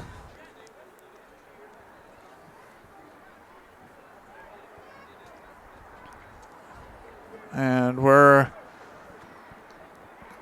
starting to get some players that maybe didn't have a lot of playing time in the regular season. And so it's always nice to play in any game. It's a pass intended for Miles Hibbard. And that was almost a pick six. And Deering is going to punt. And as they set up to punt, I will explain the awards. Deering, their award is the Merv Gilgore Award. It's to the most outstanding Deering player. Last year was Emmanuel Sally. For Portland, it's the Vinnie Allen Award. That is the most outstanding Portland player. Aiden DeMillo won that last year. And then the James A. Banks Unsung Hero Award goes to any player on either team. It's for their contributions on and off the field. And so it goes to a player that's in and amongst their community. And it's also for great sportsmanship on the field. And Curtis Smith won that last year. It was a Portland player. Well, and that's the one thing you can say about these athletes, that many of them do exactly what that award is, but they only give it out to one person. And, you know, there are so many athletes in both schools that contribute mightily to this community.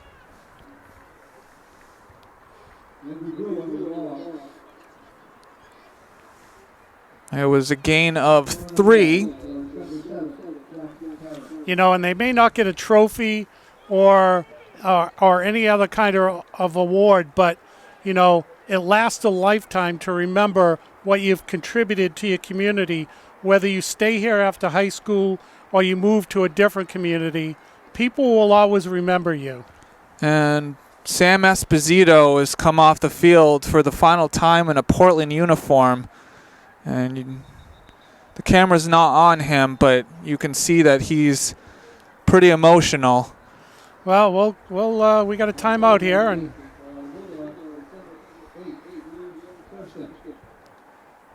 and it's a tough season for Sam Esposito, getting injured in the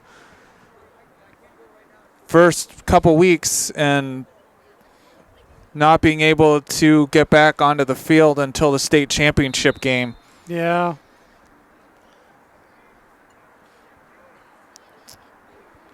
But, you know, thankfully we have the Turkey Day game. You know, it does mean something to these players. And so the new quarterback for Portland is Louis Thurston. It's a handoff to Charles. Charles gets around the edge and fights for the first down. It's to the 29-yard line.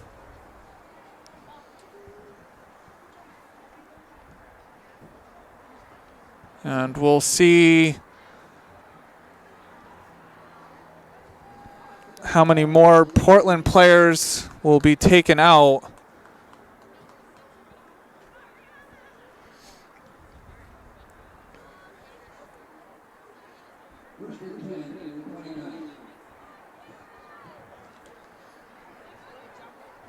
Under a minute left to go in the third quarter.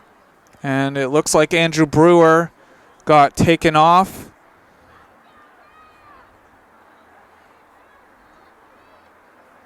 It's a handoff and a lot of running room for Aiden McGowan.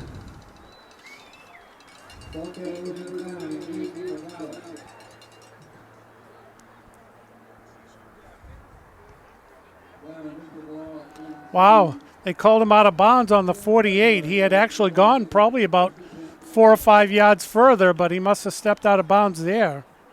And the clock is stopped at 32 seconds left to go in the third quarter.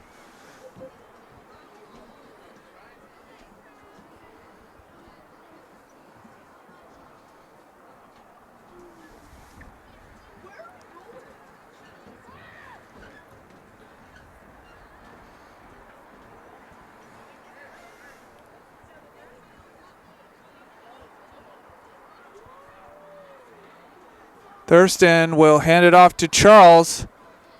Charles will get around the edge and finally taken out by Jack Karen at the 30-yard line. So it's a gain of 18.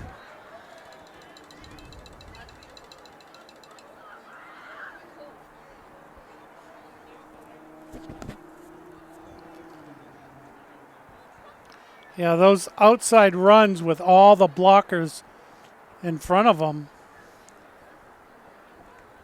it makes it look fairly easy.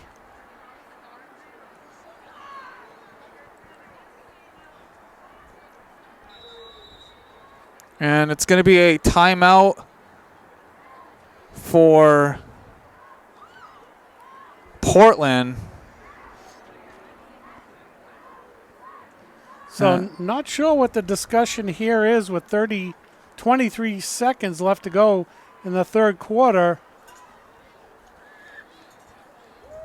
Other than, well, I think And Kennedy Charles is now being taken out of the game. And as he gets a round of applause from the Portland side. And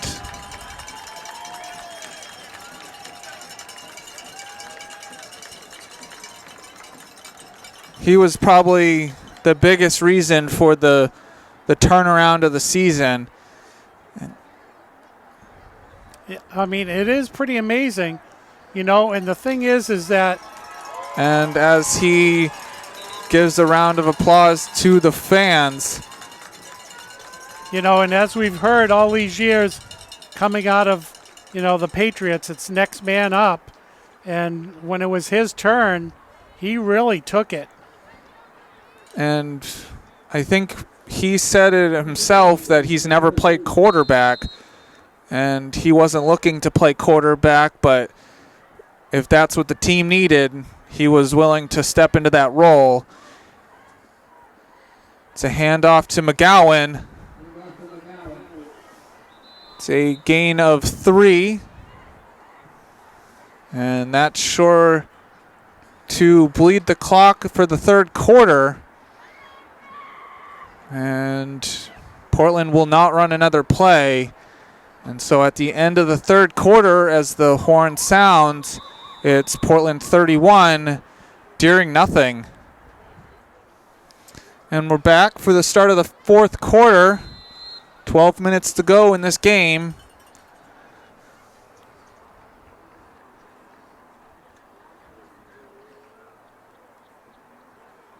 Thurston will hand it off to McGowan. McGowan will get around to the outside and taken down at the 15, so it's a first down. Yeah, he stumbled a little bit, but kept his composure and got the extra yardage. And so as the senior players are taken out, Louis Thurston being a sophomore, next year he'll be a junior. And so an early look, he will take the mantle as the lead for Portland's offense.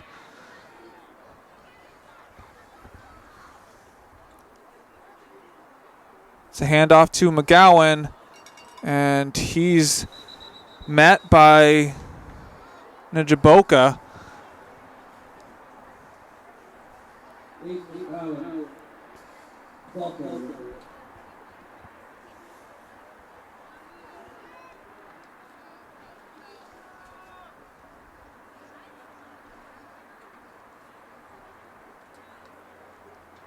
And I mean, for this Portland team, this program that they've built, it's, I mean, they've been in and amongst the regional finals and state finals for a number of years now. So even though they're losing their star players, as McGowan gets around the pylon and gets in, so Aiden McGowan gets a 12-yard touchdown run.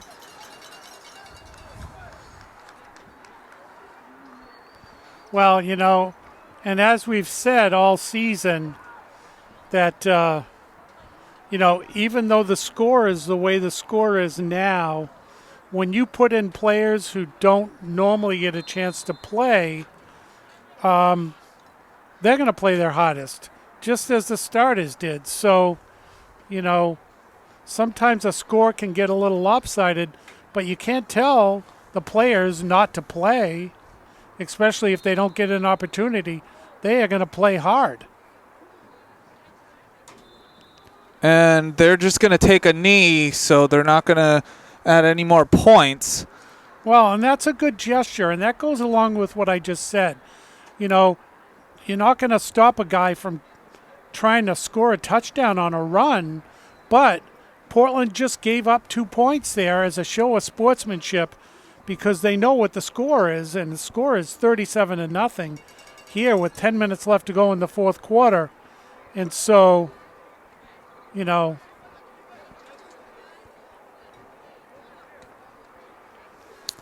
And so with 10 minutes and 12 seconds left to go in this game, it's Portland 37, Deering nothing.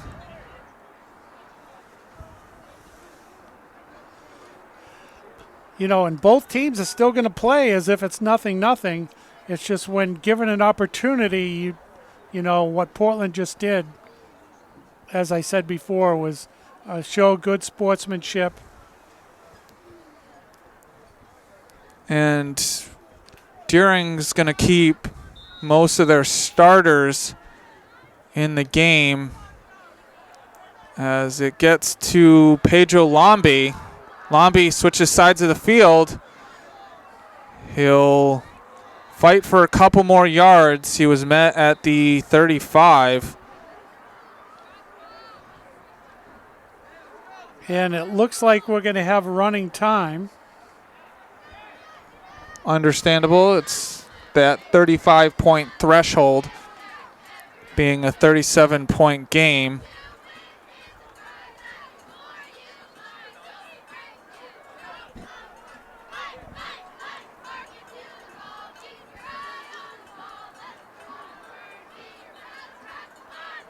Well, the thing, too, about Deering keeping in their starters, they also need to have, to get some game time in here, and the fact that they're also young. And it's a timeout for Portland. Wow. I believe it's their last timeout. And so are they switching out players? Just trying to figure stuff out.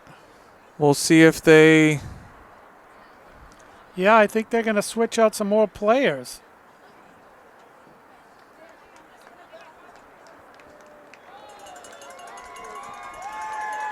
And it's going to be some more of their seniors. Hunter Rubin, Sam Trefethan,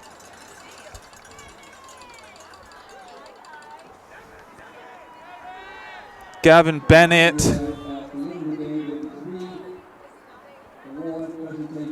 And so we'll get to see some of the future stars for Portland play in the rest of this game. Yeah, and I mean, I guess this is the upside of having a large lead. You get to have your players play.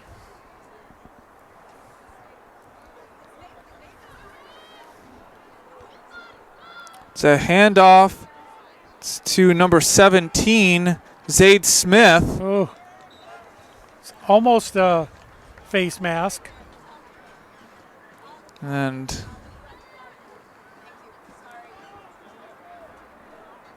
it looks like Deering's taken out a lot of their starters.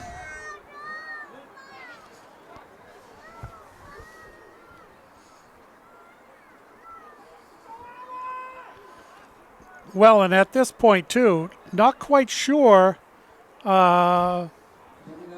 which players on which team, Portland and Deering, are also playing basketball.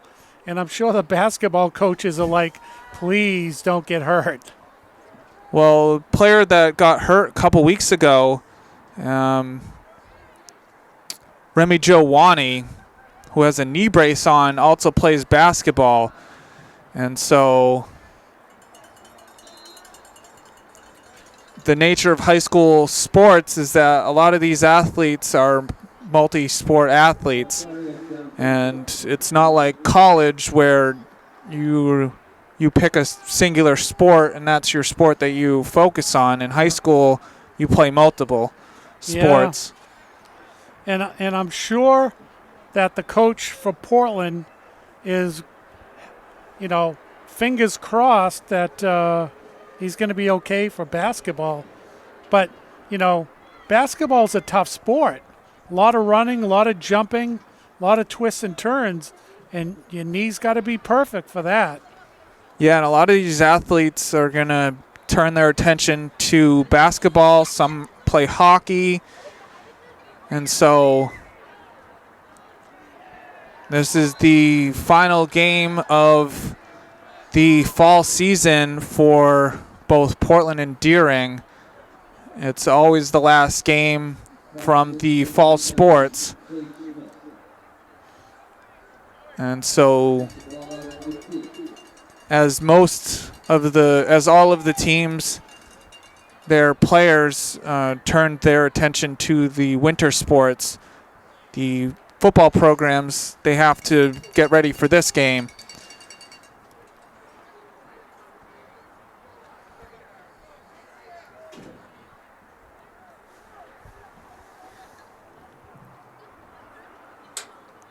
It's a handoff to James Johnson. Johnson is met by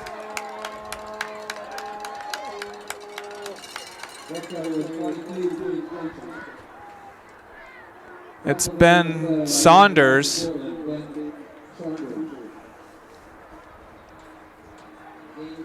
Well, and I have to say, too, is a little contingency of Ben Saunders fans in the crowd after he made that tackle cheering. So, hadn't really called that name.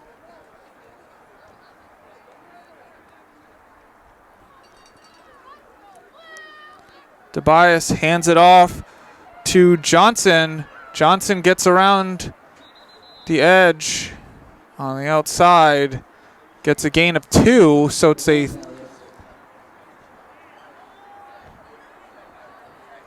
gain of 1, so it'll be a 3rd and 2. Well, and Darren putting a little something together here. Nice little drive.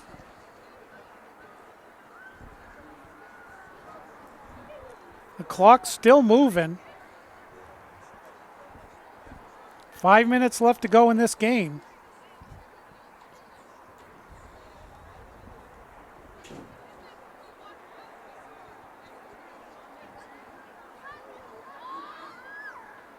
It's a handoff to it's Foley. Well, and it's going to be short. And so some players that were taken out by Deering, Jack Caron, Santino Cavallero, and I did mention Taylor Shore, but they're all going to have another season with Deering, so it's different than Portland taking out their seniors. Well, big play here for Deering.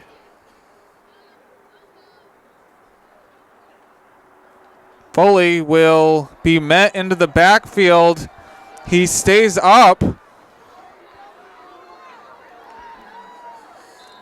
And is... Well, and that's a good and a bad thing. The refs didn't blow the whistle even though he was in the grasp because he was still moving. And, you know, maybe he could have broken the play to go for a first down. But on the other hand, there were a lot of Portland players right there to tackle him. So it turned out okay. They didn't get a first down, but nobody got hurt. And so it's going to be a 1st and 10. And so with running time, Portland can take as much time as they want here, and then pretty much they don't even need to do a play. They can just kneel down and run this clock out. They might even take a penalty. Now the referee's blowing the whistle like, come on, let's go. You still have the clock on your side, but you need to get out here. So yeah, we'll see if they throw a flag. They got to be pretty close to throwing a flag here. Yeah, the referee, you can hear him up here. Come on, guys, hustle up.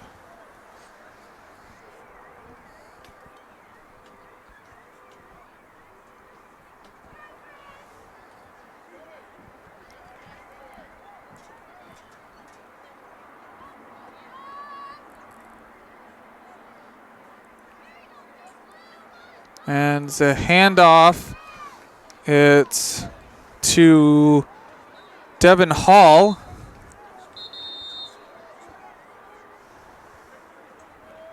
And under 2 minutes to go.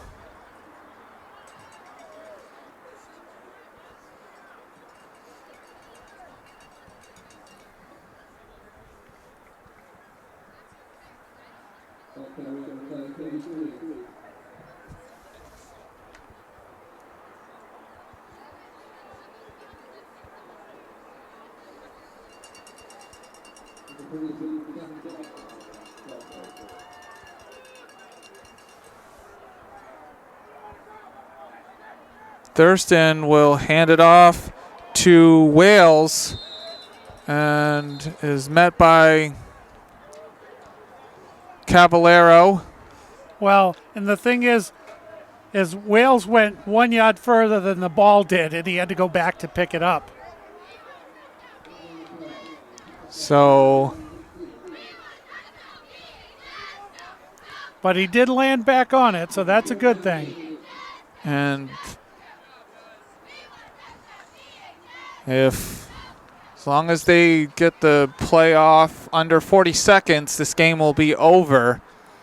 Yeah, they probably should just take a knee here and call it good. And that's what I believe they're going to do. Yeah, no sense in anyone getting hurt on the last play of the ball game because it's only 4th down, and so this is your ball game. And we'll get handshakes, and then we'll get awards. Handshake line. And so Portland comes out victorious in the 110th meeting between the Portland Bulldogs and the Deering Rams. It's 37-0 at the end of this one. And so that puts Portland's record now at 61-42-7. Yeah, and Portland has kind of had their way with Deering the last 2 years. This year being a lot better for Deering, but still, but when you play, and the record, you just said what the record was. When you play enough times, it's like flipping a coin or, flipping baseball cards, heads or tails. It's going to even out over the years. So what might not look good at the moment could change at any year. Yeah, I mean, Deering's had a tough go at this game the past couple years. They did win in 2019, but they didn't have a 2020 season. And, I mean, their program's rebuilding. Right. And so they're going to take some tough losses. And it's just a learning experience for all these young players for Deering. But Portland gets a consolation prize after they had a disappointment a week ago. Yeah, I mean, this game may not show up anywhere in the anywhere up in the standings, but it does mean something. I mean, this, you can have, it's like the Battle of the Bridge, but this is the battle of the two high schools here in Portland, and it's bragging rights for the rest of the year, all the way up until next Thanksgiving. And so, as the trophies are brought onto the field, and we'll zoom up and in, and we'll see who gets the award. And Seth will let you know the name. And this is always a good thing too, because whoever wins the award, the teammates can celebrate with them. and so, as they announce the trophy, I'll tell you how many years it's been going on.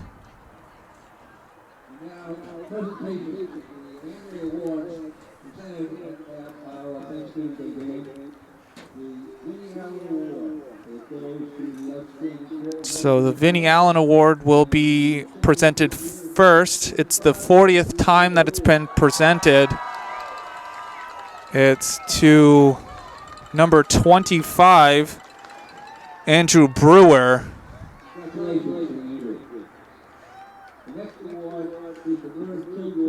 So the Merv Gilgore Award is the 37th time giving to a Deering player.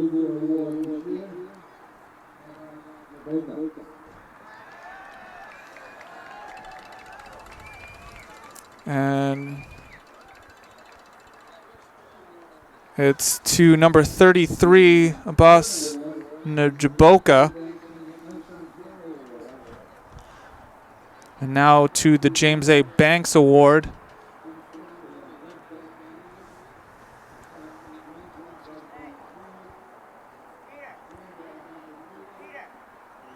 And Okay, we're having a hard time. Everyone's saying, Peter, we can't hear you.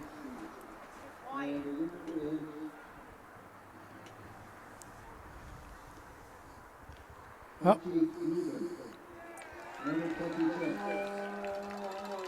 And it's Archie Rubin who wins it this year for Deering.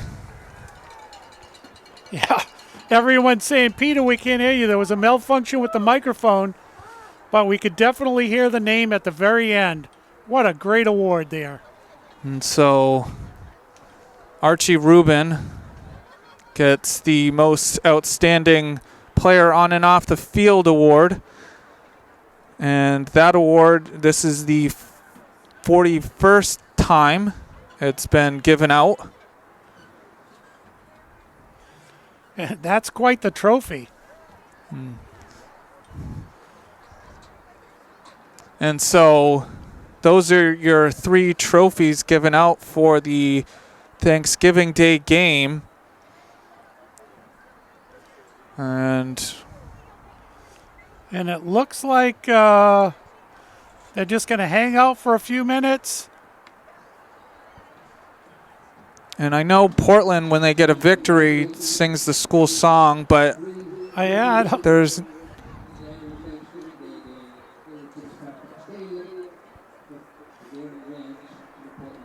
not a student crowd anymore. Yeah, they've all left. Well, it is one of those days where as soon as the clock stops and the game is over, everybody scatters to the 4 corners of wherever they're going. So, once again, I want to thank Steve Schwartz, Dave Levine, and we want to thank them for letting us sit in. And also, this year there have been a few of the players been sent up here to help Steve out to run the camera, and we want to thank them too, and thank everybody on the Portland side and the Deering side, because we covered Deering some games this year, and both Mike Daly over at Deering and Lance Johnson over here at Portland for helping out. And it's all a team effort. And I have to tell you that they make my job here at the TV station very easy. And so at the end of the 110th Thanksgiving Day game, Portland comes out on top, 37-0. And saying so long. This has been a production of WPPS TV3 Portland Public Schools, saying good night. And thank you very much.